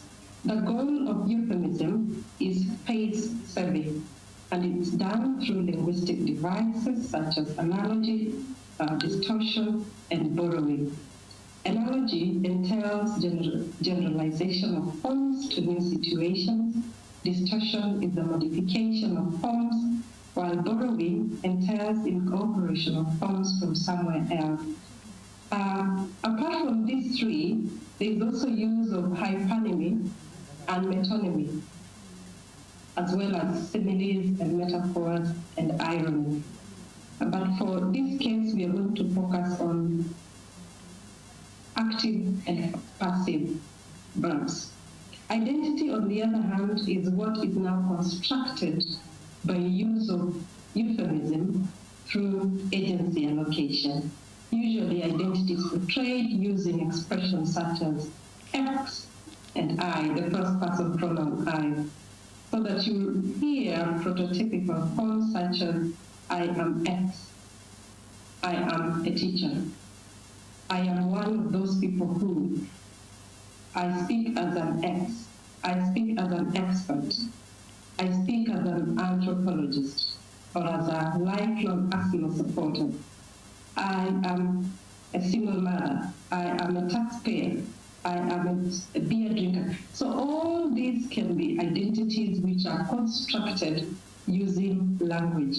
We as Kenyans believe that we are suffering. You hear such statements, and that is an identity which is being created about Kenyans using language.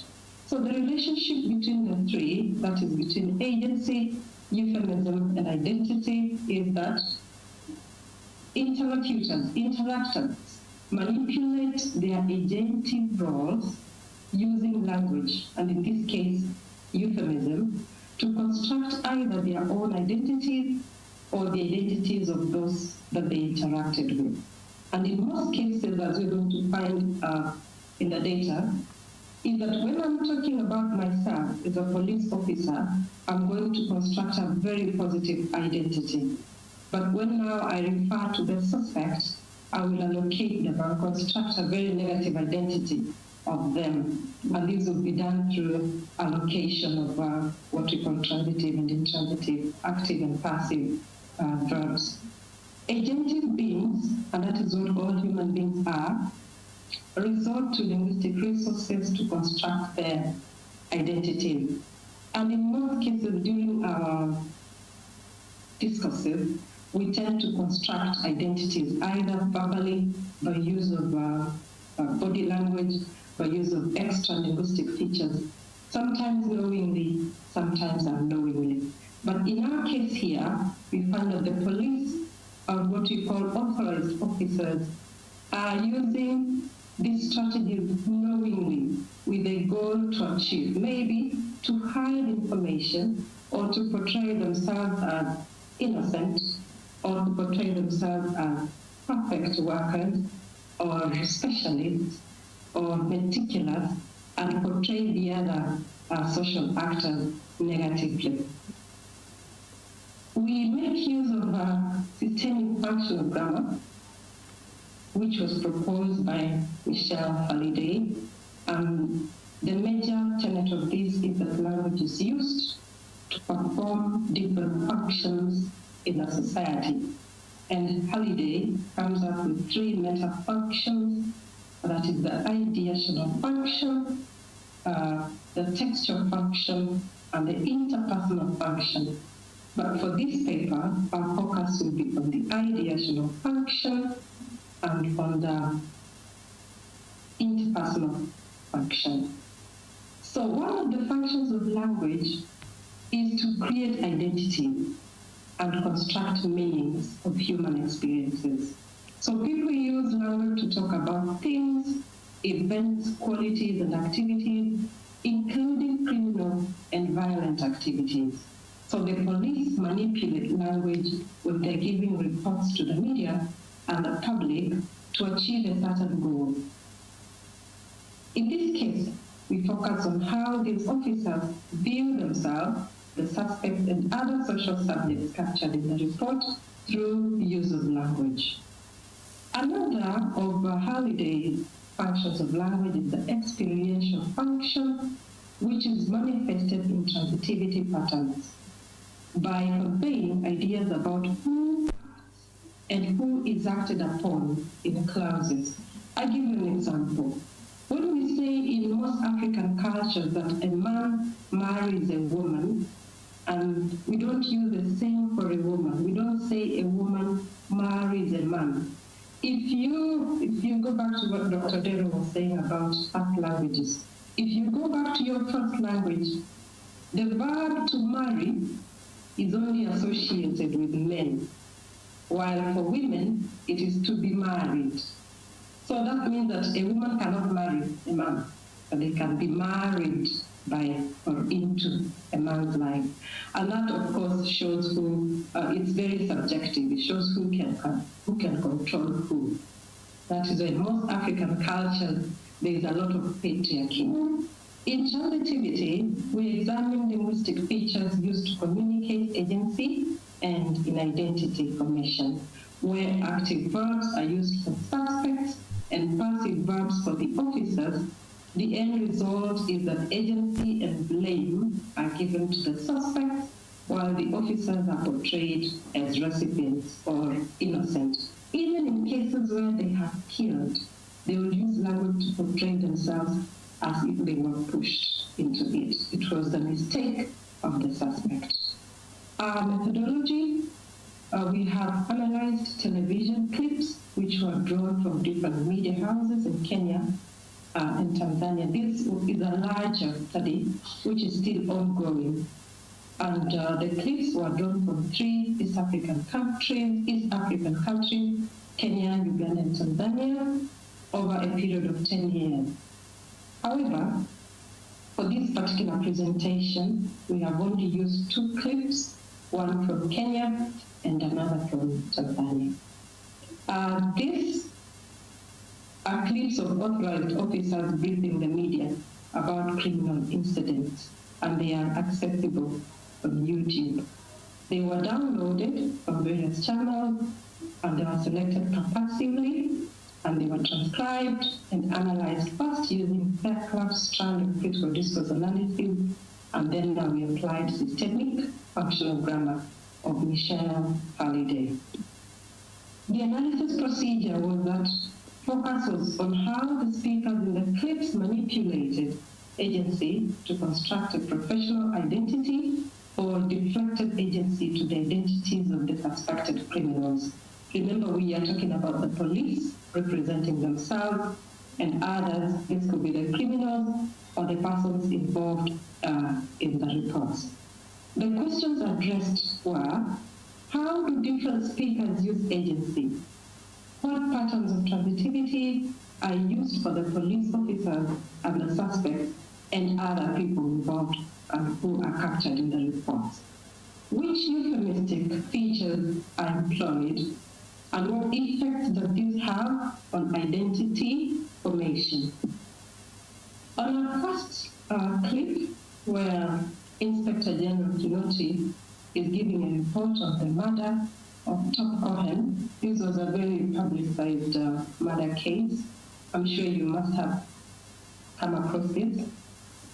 Some of the words which were uttered in the report included, I've just selected a few which are relevant for this discussion, that from the onset, when this matter was reported to us, I immediately ordered this place to be preserved, to be secured as a scene of crime. We never wanted to leave any chance whatsoever. So you can see from those words, the video is long, and because of time I'll not be able to play it. I immediately ordered. So the IG is taking responsibility by using an active verb. I ordered. We talked about identity. I did this. This was done to me. So I ordered this place to be preserved. And the word that comes before that is immediately. So this constructs the police as very professional, but they don't waste time. If they are called within 9 minutes, they will be there, which we know is not the case. So the police officers are constructed as professionals, and this is marked in a membershiping strategy in a way in which they identify who they are. The authorized officers present themselves as investigators, as detectives, and putting claim to a group membership of a professional group of criminal investigators. So they heard of the matter, and quickly they were there. In fact, immediately, I can say in a microsecond, they were there, and they secured the place, and then they called the media, and they briefed the media. Very efficient. This is how it is being portrayed. But we know for sure that that's not how it happens. So the police are positioned as experts who are very good in their trade. They are meticulous, and authorized officer gives a general warning to anybody who will be criminal after their apparent success in that case. So they say, to anybody who may wish to commit a crime within the borders of our republic, it will not take long. It will be a matter of days, and we shall be with you. We shall find you. But we know for sure how criminal cases take place in this case in Kenya. or even in Tanzania, a crime can be investigated for ages and ages. But the way here the police are portraying themselves in this particular case and therefore alluding to others which have come or which will come is that it will not take long. As soon as you think about doing it, they get you. What about suspects? Agencies manipulated by police officers to attribute a criminal identity to suspected criminals. So what they say in the clip is that these people were inhuman.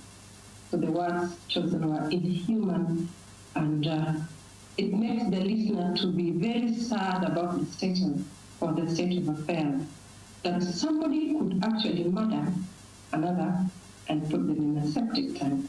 So the police are using words to reach to our emotions, and that is one of the functions of language as stated by Halliday, the interpersonal function of language. So we tend to lean towards the side of the police and say, wow, the police are good and the suspects are bad. Remember, these are just suspects. They have not been convicted.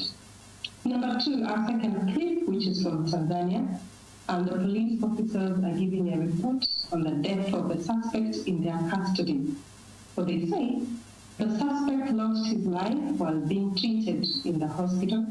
Relatives were informed about the death. They lamented about the cause of the death.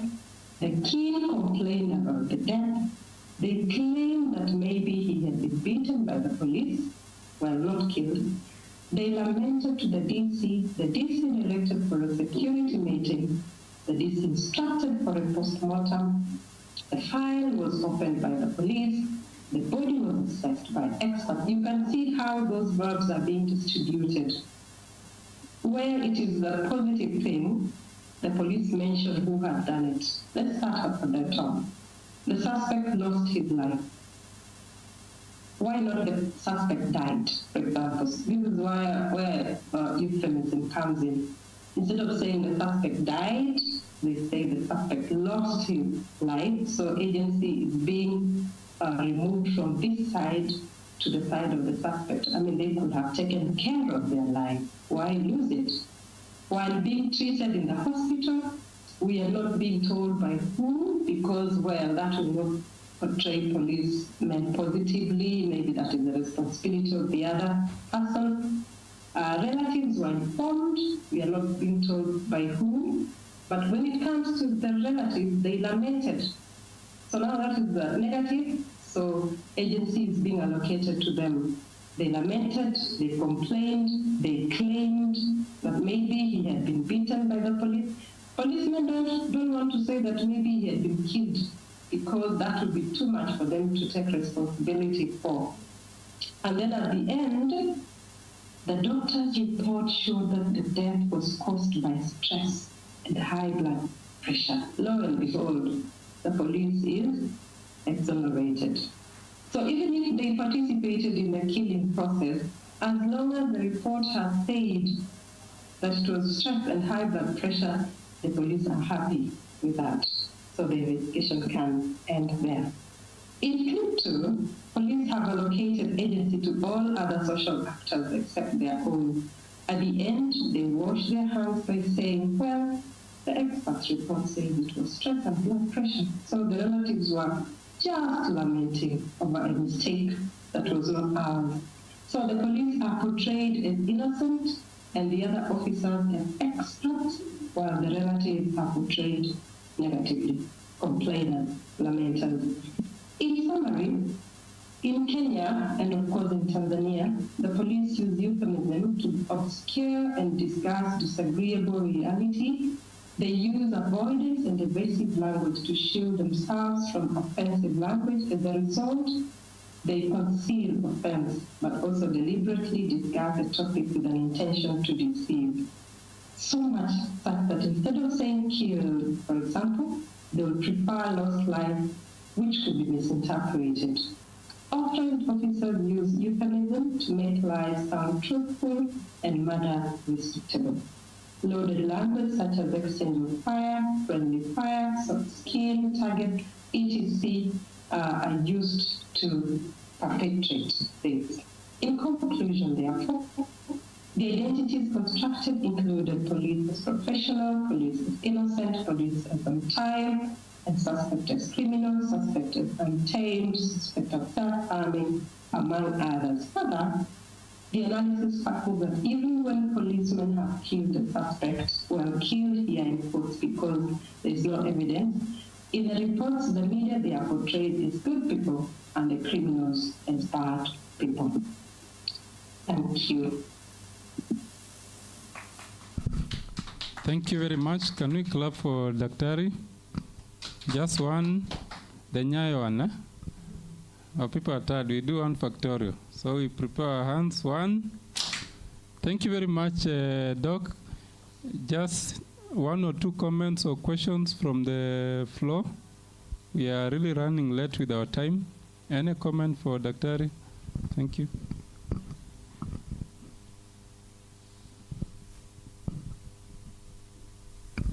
Dr. Boke, thank you very much for your presentation. Now, in your presentation, you have talked about how the police present themselves positively, and you keep saying, we all know that is not what happened, we all know that is not really what it is. So I am left to wonder, do the police then actually succeed in presenting themselves positively with your comment of we all know, we all know? Do they actually at the end succeed in presenting themselves positively? Thank you. Any other comment before we have Daktari respond? Any comment or question? Daktari, if you got the question from Dr. Kisero.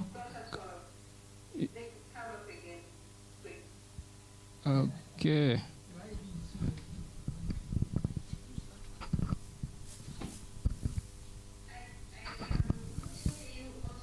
Oh, you can't hear. You can't hear us. Can you hear me? Can you hear me now? She can't hear us. Or should I? Or the position?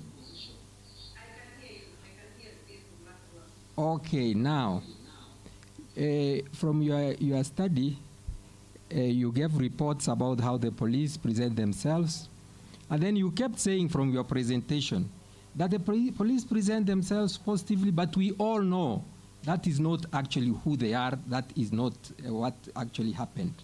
Now the question I ask, do the police, with all this use of euphemism and the language they use, do they actually, at the end, from your study, do you think they succeed in presenting themselves positively? I hope you got that one. Are we lost? I know the question very clearly. Okay, you can respond. Daktari.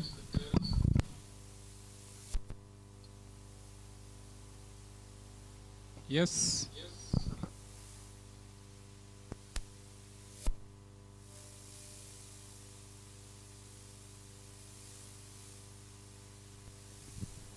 And that is what we believe, that the police are good people, the policemen are good people, and we can go to them anytime. And when now we see the other side of them, for example, if you have been robbed, and then you go to the police, and the robber reaches the police office earlier than you, and they oil their hands. That is when now you come face to face with the true images of the police officers. But already, the image in public is that police officers are very efficient, very meticulous, very good professionals. But that is not the case. So our responsibility as researchers is to go behind what is portrayed on our faces. And that's what critical resource analysis does. It looks behind, way above what the words say. And we check what is the intention. What is the intention of the speaker? And that is why this research comes up. So because it's a continuous study, when finally we come to the very last stage of the analysis, then we will give recommendations on what maybe the police can do or what the public can do so that they are not deceived by the policemen. Thank you.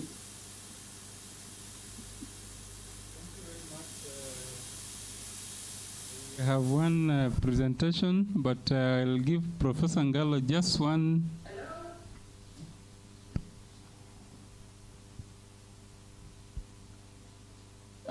Yes, Dr. Boke, just one brief comment or question from Professor Ngalo, and then we finish. We have another presentation before we call it a day.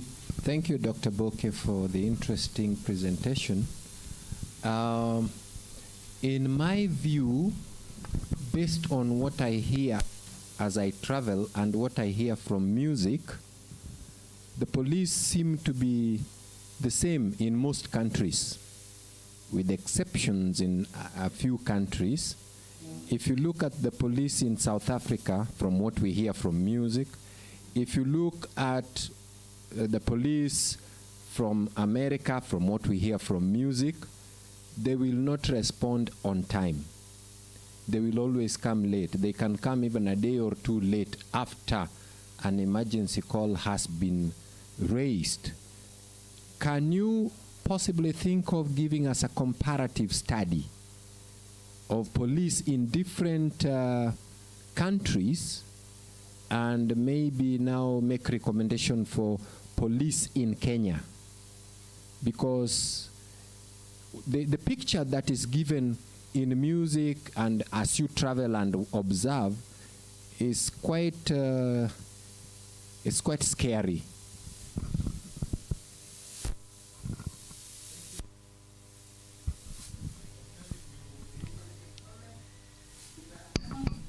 Thank you very much. Just 1 minute rejoinder, and then we finish at that point. Karibu, Dr. Boke, for the last comment as you respond to Professor.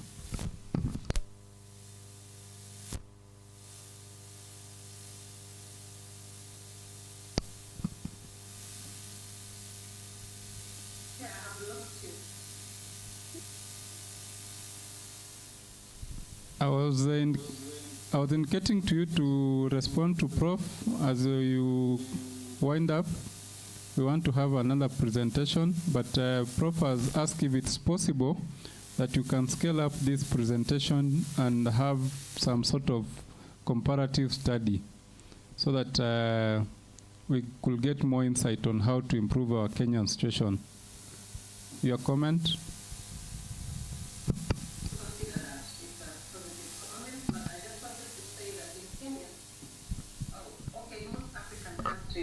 The police will delay. I know in the UK they would arrive in 9 minutes once you call them, but here in Kenya, what makes it more interesting is that they will be late, but they will make us believe that they are always early.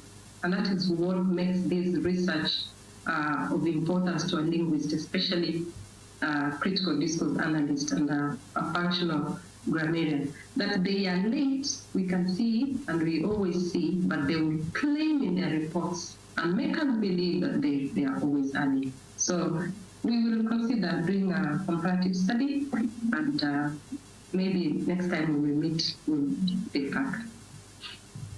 Thank you.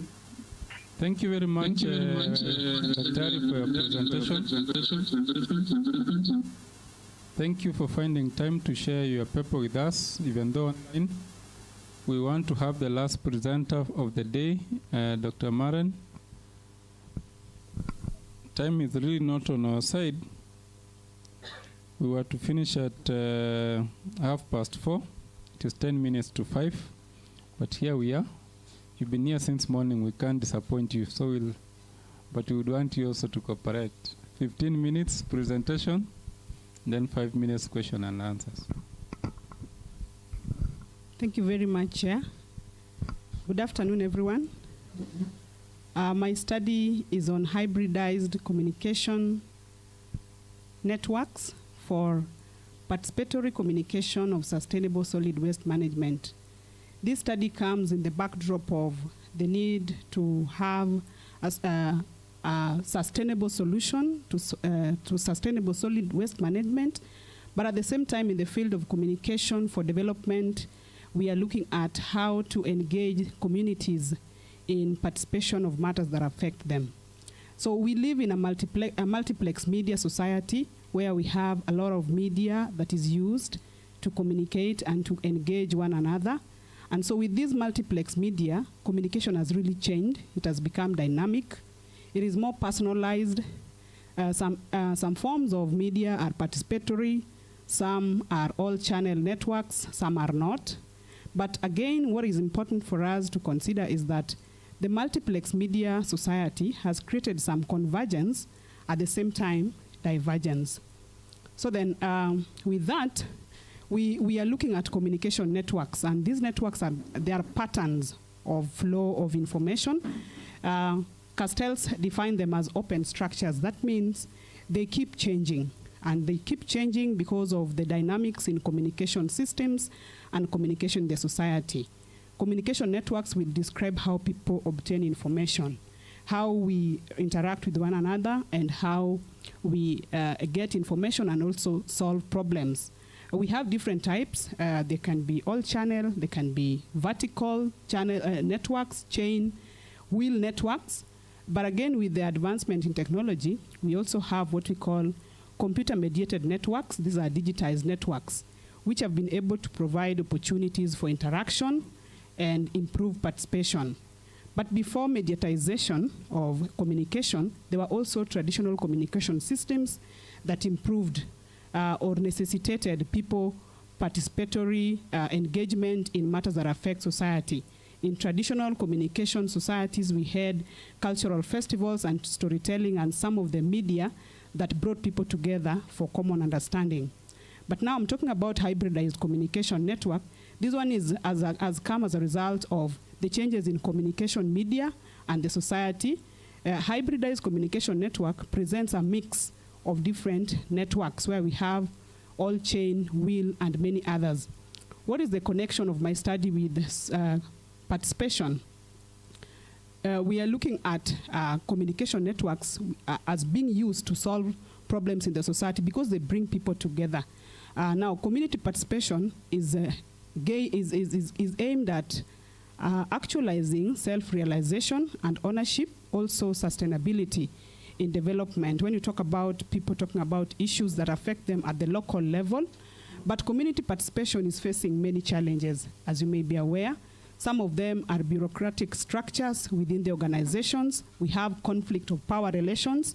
If you remember, when we talk about people participation in constitution making, people's participation in civic issues, including laws.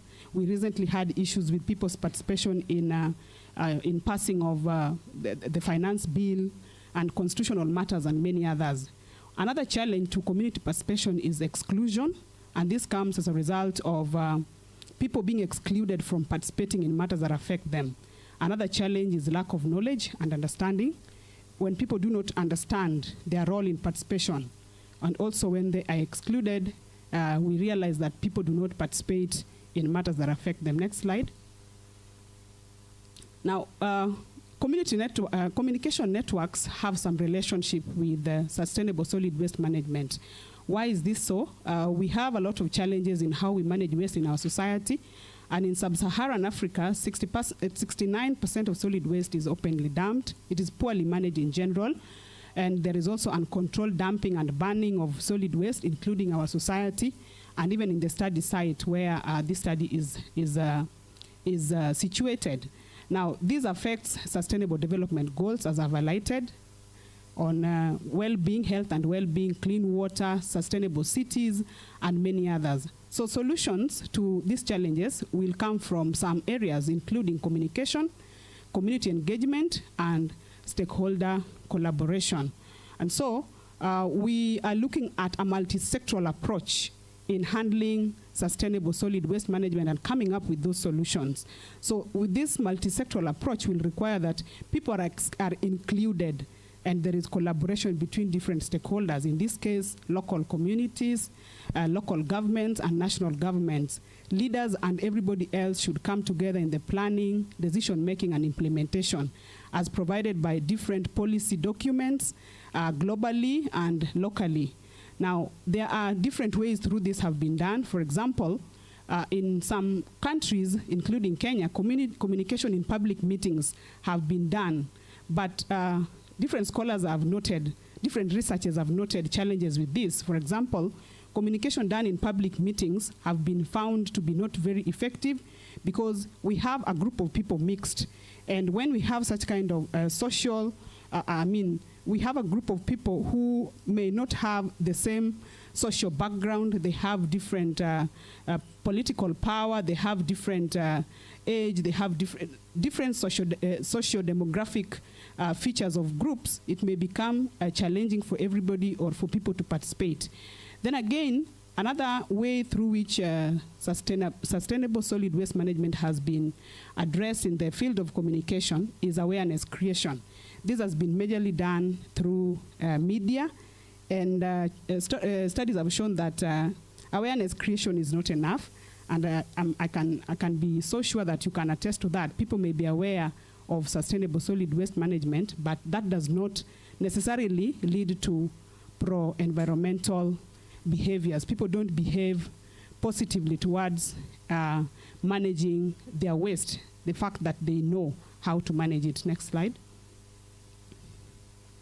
So the global challenges are lack of awareness, poor communication, and inadequate communication among communities. And of interest to this study is lack of community participation in sustainable solid waste management. So there are certain gaps that we have noted in this study, that awareness, studies have focused more on awareness creation, and yet awareness is not sufficient. What has been realized to be of importance at this level is including communities in coming up with decisions and coming up with solutions that are locally entrenched in helping to solve the issues of solid waste management. So when we have concentrated on awareness creation and we are not looking at how participation can be enhanced, then that is where this study now wants to look at how can we improve people's participation in enhancing reduction of solid waste, in enhancing reuse of solid waste, in enhancing recycling, in enhancing recovery and disposal of waste, so that we are able to meet the sustainable development goals. So this study was interested in investigating participatory communication of sustainable solid waste management and to design a communication network that can be used to improve community participation. As I've said, community participation in solid waste management is still a challenge. And so it was informed by participatory communication approach as espoused by Freire in the 1970. And another theory was communicative ecology theory. Communicative ecology is a theory that looks at the context in which communication process occurs. Why is this theory important in this study? Participation happens within a context. And as I mentioned earlier, challenges to communication, for example, access. Access is very important for people to participate. If the context within communication, within which participation is taking place, is not accessible to people, or if there is exclusion, then people are not likely to participate in matters that affect them, for example, in solid waste management. And so communication will provide social networks. And in this case, we are looking at social networks having a mix of media and communication technologies. And we wanted to examine the influential relationships between technology, communication, and social activities. Where people are found within the community, there are social activities that bring them together, and there is a communication network in the manner in which they receive information, in the manner in which they collaborate. So that collaboration within a social network, does it enhance people's participation? Do people have access to technologies of communication within their social network, so that in the event that we want people to participate in matters that affect them, for example, sustainable solid waste management, what is the context of communication in which they find themselves? And so the study was done in Migori County, and there are 7 urban areas. And the study looked at 3 urban areas, those that have the highest population. And Migori County was chosen because of literature showed that there are a lot of, poor waste management. Of course, many counties face the same. But of importance again with matters of Migori being a malaria endemic region, and there is a close connection between solid waste management and malaria. There are also issues of respiratory infections that come, and Migori becomes one of the counties that face such kind of challenges. Recent studies have also shown that there is knowledge deficit among the public on how to manage solid waste in Migori County. And again, Migori County Integrated Development Plan points out that they do not have there is lack of clear frameworks on community participation in communication of sustainable solid waste management. The study used mixed methods approach. We used qual and quant, and we also used mixed sampling procedures. We had a population of the urban areas, and we were targeting adults only. So we had adult population, as shown there, and this was calculated with a proportion to determine the adult population per each sub-county. The sub-counties were Migori, Isebania, and Rongo. And so the total target population was 59,174 adults. To determine the sample size, we used some Yamane's formula, and we had 399.99 rounded up to 400. The method of data collection were interviews. We interviewed personnel from the Department of Waste Management in the Migori County government. We also interviewed community representatives. We also had focus group discussions by community members, and we also had questionnaires for community members. And so these were the results. From the key informants, we wanted to find out medium of communication used for sustainable solid waste management. And some of the key informants mentioned that they use media, radio stations, leaflets, and letters. Some other key informants said that so far there is no communication. Others said that communication is done by the environment officer. This is the person that meets the people in the community. Other informants, move the slide. Other informants, particularly now from the community, you can see Group 2 is Isibania Town. This is a focus group discussion where we were asking the media that is used to engage them, to have communication with them about solid waste management. And there were different responses. There is no communication. We have never heard of it. Same thing on the radio. And then another group, Group 6, talk about there is no communication. So there is some kind of discrepancy. The county government Department of Solid Waste Management says they communicate using different media, but the people have different responses. They're saying there is hardly any communication. Next slide. And so when that was the qualitative data. We went ahead to collect quantitative data using questionnaires to get responses from the general community.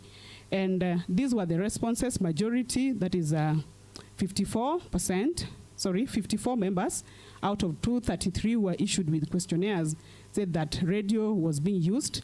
Another media that was used was public forum. There was also stakeholder meetings that are organized by the county government to meet the people. Communication is also done through chiefs barazas. Majority of community members felt that there was no communication, as you can see, 86. And then we had others who did not know. And another media of communication was through supervisors and cleaners of the town. Next slide. So we looked at the relationship between the media that is used in communication, the community access to that media, and access to information, and then participation. Because we said for community to participate in issues that affect them, they need to have access. When we look at radio, you can see access to radio is 85%, but access to sustainable solid waste management information is only 23%. That tells you that not everybody who has access to radio was able to get information about solid waste management on radio. But again, look at that in comparison to participation. Participation was 28%. Then we look at communication through public citizen forums was 13%.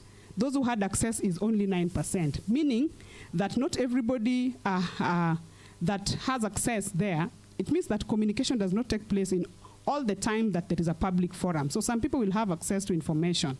But again, looking at participation, it was again only 20. Public forum had a slightly higher participation as compared to the access. So people who had access to public forum, there are those who said that even if they did not attend the public forum, they could access the information from other people that they know. But the county government uses public citizen forum, and during such kind of public citizen forum, they are not specifically meant for communication of solid waste management. These public forum the study found that they were political, and during such political gatherings, any information that the county departments may have could be given to the people. And so information was shared, taking us back to awareness creation. So the public forum did not create ample opportunities for people to participate in the discussion of solid waste management. There were others like waste management supervisors and stakeholder representative meetings. But down there you can see social media, which is placed, was not used by the county government, but it came from the study participants who said that they participated in communication through social media. We were interested in finding out how did it occur. And we established that there were certain social media forums within the county where people discuss matters that affect them. Eventually, these issues sometimes end up with the county government. They come to learn of what people are talking about, like Rongo Sub-County Development Organization and such kind of social media forum. So this shows that social media, which is not being used by the county government, can also be used by the county government to necessitate community participation in sustainable solid waste management. Another one, just back again, which had not been used by the county government, is churches, social groups, and schools. And this again came from the study that churches were also avenues where people could participate in sustainable solid waste management, discussion about them. Because during the study, we realized that some people said during church meetings, some people come and train, they talk about waste management among themselves when they talk about health matters.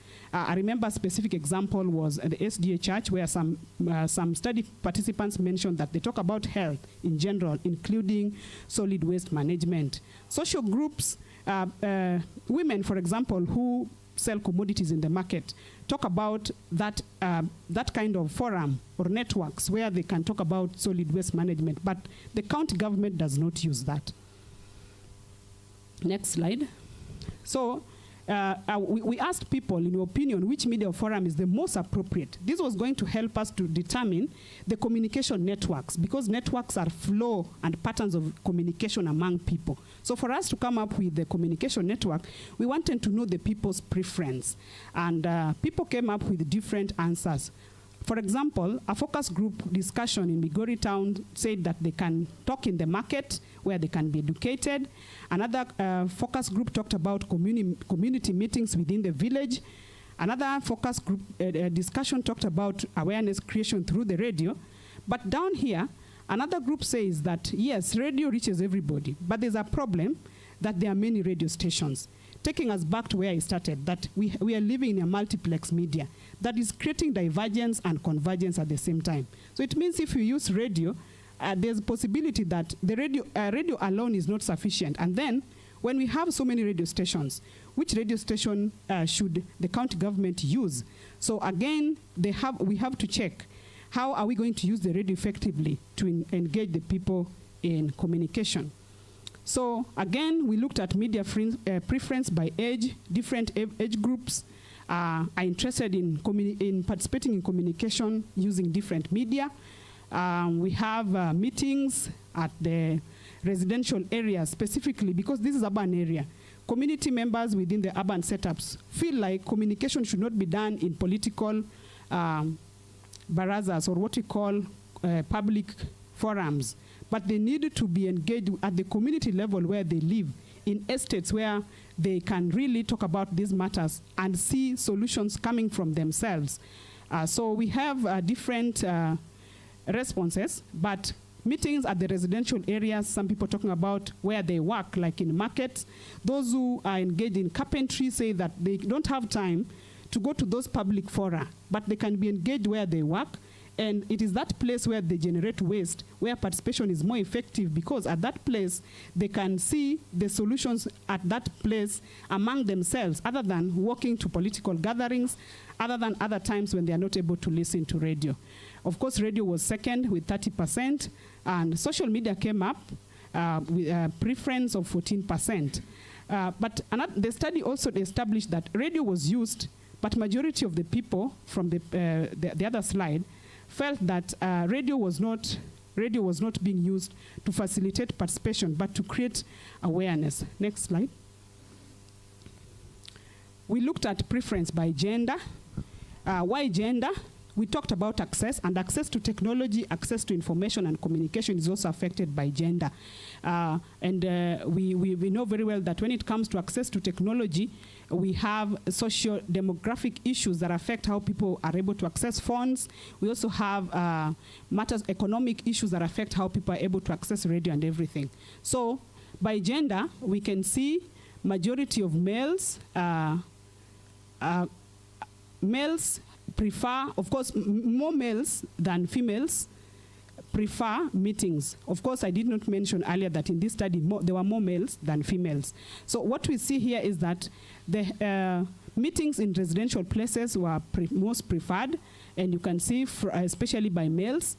And then when we come to radio, again, we have both gender preferring radio, but there is a variance in the way there is preference. But of importance to us is the public forum, which came up very high in the manner that the Department of Waste, of Solid Waste Management, the Department of Environment, considered that they use public forum to engage people to participate. But now when we look at preference, it has the least preference. Of importance of this study, again, is social media groups that have not been being used, but the people feel that it can be used for participatory communication in sustainable solid waste management. So in conclusion, the study found that Migori County uses a wheel and vertical networks. This is where communication emanates from the central department to the people. As we mentioned, that they said they use environment officers to disperse information to people. Vertical networks are the top-down, where we have information coming from the Department of Environment trickling to the people. Now, the challenge with those two types of communication networks is that wheel centralizes communication so that information comes from the center to the people. And in that description, it is less participatory, the same to vertical networks. With that, we see a different response from community. They prefer different communication networks that is determined by media choice. For example, those who are in the who work, it's determined by media choice, accessibility, and social factors. For example, those who work in the market prefer to talk about solid waste management using face-to-face communication where they are. That is the place where they can access, and they prefer talking among themselves with the people that they are familiar with, as opposed to going to public forum where there are politicians and different social groups where they cannot participate. And so there is a discrepancy in what the county government uses and what the people prefer. So that kind of discrepancy comes to what we had identified in the literature, that is, there is lack of community, there is minimal community participation in sustainable solid waste management. And it is evident from this study when we looked at the access to information vis-a-vis access to participation. Again, Migori County government lacks a clear structure of engaging the community in decision-making about sustainable solid waste management. This came very clearly from the responses from the key informants. There is the use of radio in a non-participatory format. Information was being communicated to create awareness that people should not dump solid waste in the streets. They should use dust bins. This is a top-down formal communication, which in itself emphasizes the vertical networks of communication. Officers from the department communicate for awareness creation. Another thing is that most community members prefer informal communication networks. For example, when they say they want to have communication done in the areas where they reside and in the places where they live, as opposed to getting information trickling down from the department to them without having it getting a participatory approach. So this study recommends that recommends the development of communication structures for collaboration with the community. And in this case, the study proposes the use of hybridized communication network in engaging communities in the communication of sustainable solid waste management. As illustrated by that diagram, these networks emanate in the manner in which people are socially constructed in the society, the technologies that they use, and the media that they can access. So of importance is the social networks, which help to define their communication networks. We are looking at how people can communicate. People communicate within their networks, and the media that they use in their communication can necessitate participation. But you see, when we talk of hybridized, we have both traditional, we have the mediated that we talked about, the mediated networks. And you cannot, at this point in time, separate mediated communication and say we are only going to use social media because of the multiplex media society in which we live today. Thank you. Thank you very much, Doc. Any question or comment for her? I added her 5 minutes because she's a member of the committee.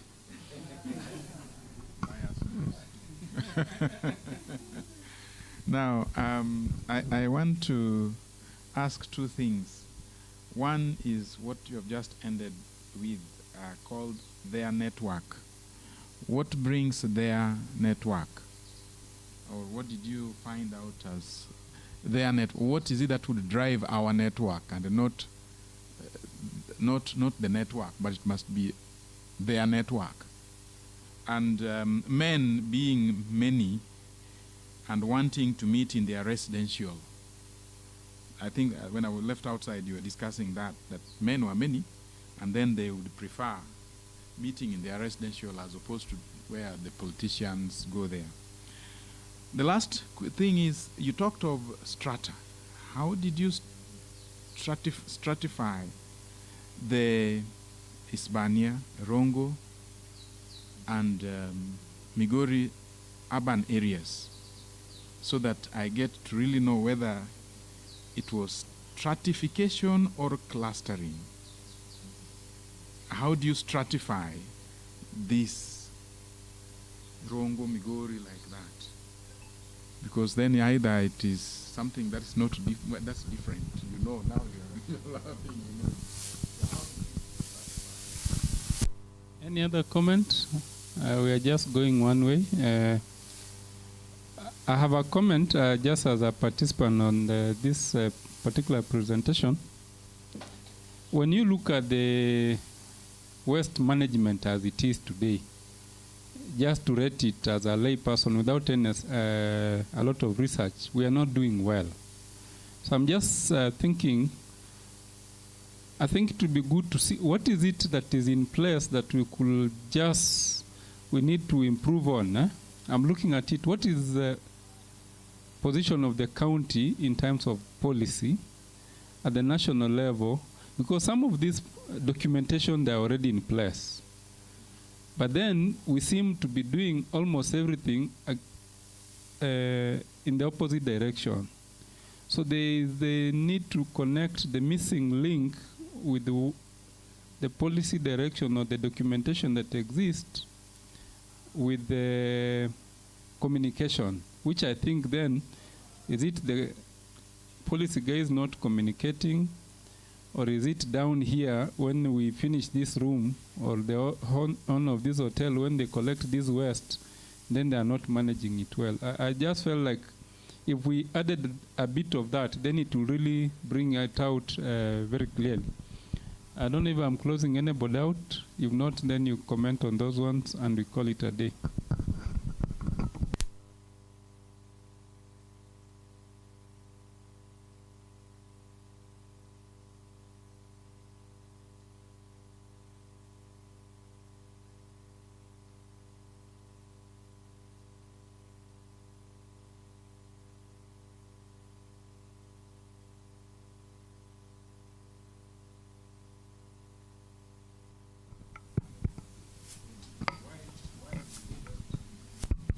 Oh, okay, thank you. Let me begin with their network, their communication network, as the communicative ecology theory that guides this study, that we look at communicative contexts, and communication networks are guided by how people gather around one another, the social networks that guide how people communicate.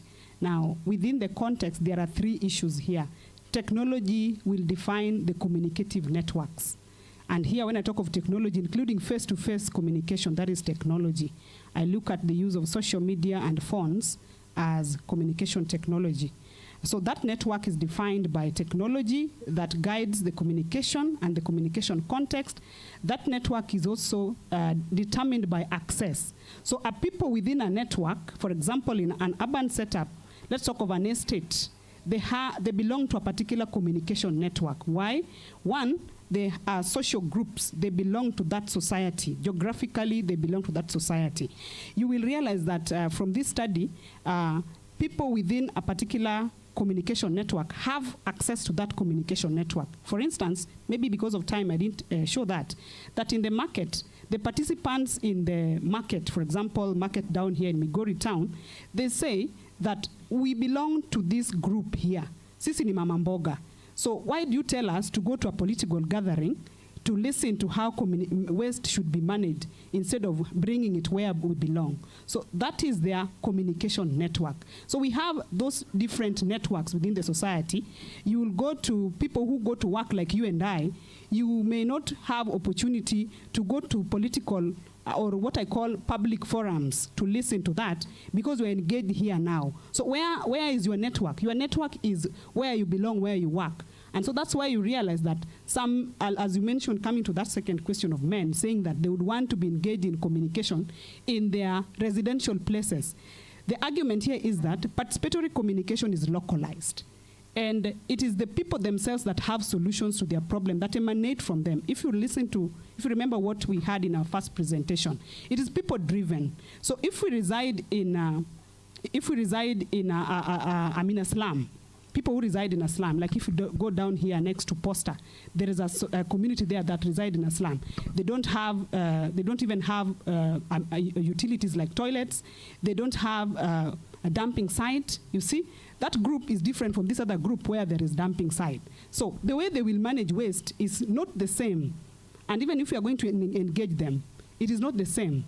So the way they want to communicate about how they want to manage waste is about their network. Their social network, their communication happens within that communicative network. So that's why I call it their network. The networks are different.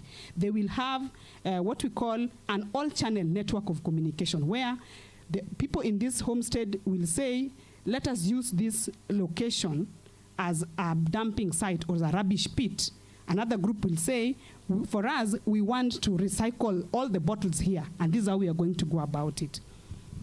The other question was on strata. Being that urban areas are, especially in this part of the world, we have different, should I call them different locales within the urban setups. So when we wanted to collect data, we wanted to find out how are we going to engage the people. So we had residential areas, we had business areas, for example, the markets, what we have, the bus parks, we have the industrial areas, we have we call them Juakali sector, where waste is generated. So we were looking at those places where waste is generated as locales where we are going to engage the community in collecting data. So that is what I called the strata. Yes.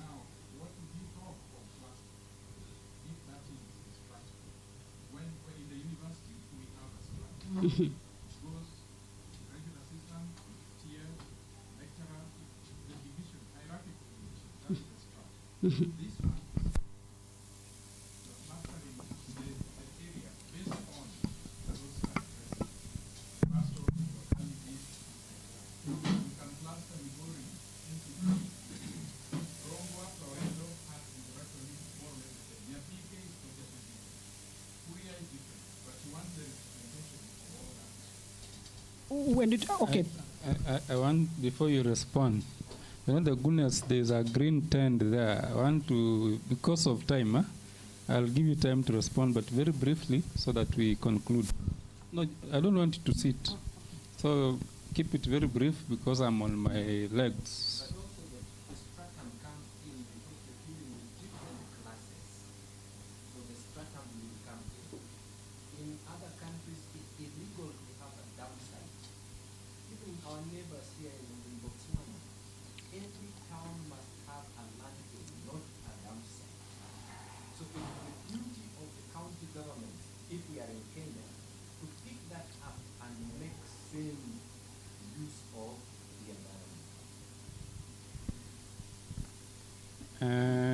Still 1 minute, or a half a minute if you have a comment, because I want us to close. You can also just say thank you so that you meet in that tent. All right. Thank you very much for those comments. About the strata and the clusters, we had sub sections beginning from the urban areas. So as we moved downwards, even when we reached at the estate level, we still went down, depending on the different socio-demographic matters that are there. So the difference between strata and cluster, allow me to read further and to clarify it further. I think if there is anything I've not responded to, maybe I can respond to it in the green tent. Thank you. Thank you very much. I already added her some time, so we'll just clap once. She was. We go. I gave 2 slaps for those who took 15 minutes. Karibu Chairman for the announcements. We just want to close. It is past 5. So just the announcement from the chair, then we call it a day. Thank you, Chair of the session. I want to sincerely thank all of you for your patience. It is not easy to sit for all that long. I don't take it for granted. I want to thank all of you for turning up for this particular day 2. The conference ends officially tomorrow, and I invite all of you, and even those ones who are following us online, I do invite you. I know there are others who couldn't make it today, but tomorrow they will be there. So tomorrow we shall have our closing ceremony. But I want to believe those ones who have been following, we've had very great keynote speakers from yesterday and today. Tomorrow, don't miss another keynote speaker from all the way from Cameroon. Yeah, all the way from Cameroon. He will be here with us. So don't forget about that. I want to bring to your attention that there's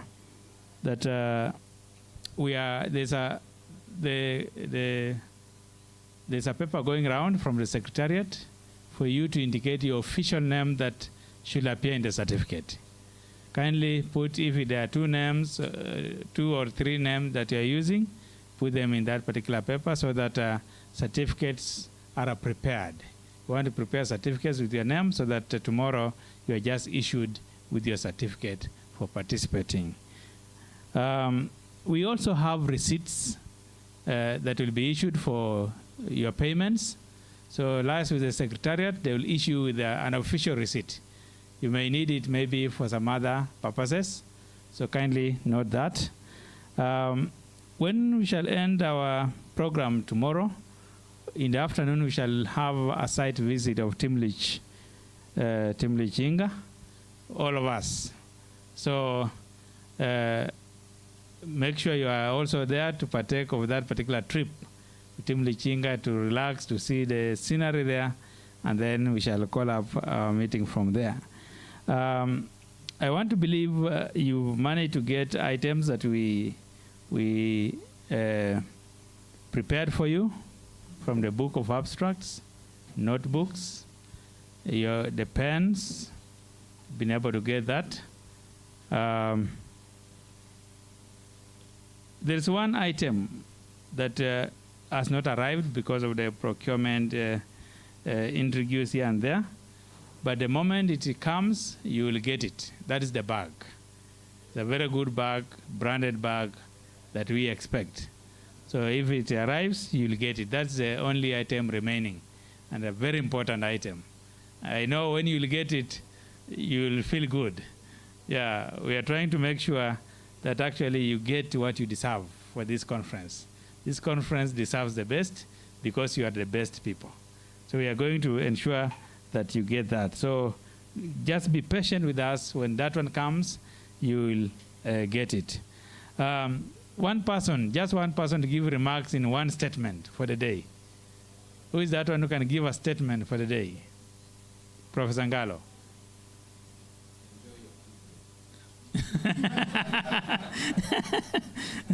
Thank you, Prof. Yeah, said it. He went ahead of me because that was the next thing I wanted to say, that we have tea for all of us. From here, we go and have our tea, and then we can get our transport to our various destinations. Professor Tenga, kindly close this meeting with a word of prayer.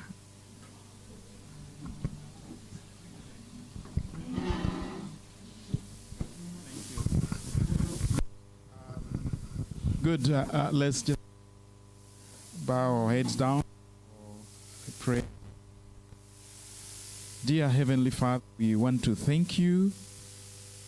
We are grateful that from morning up to this time, Lord, it's you who has given us knowledge, understanding, and the strength, O God.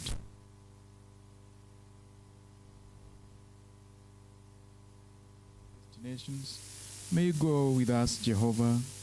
Be ahead of the vehicles that we are going to move by, O God.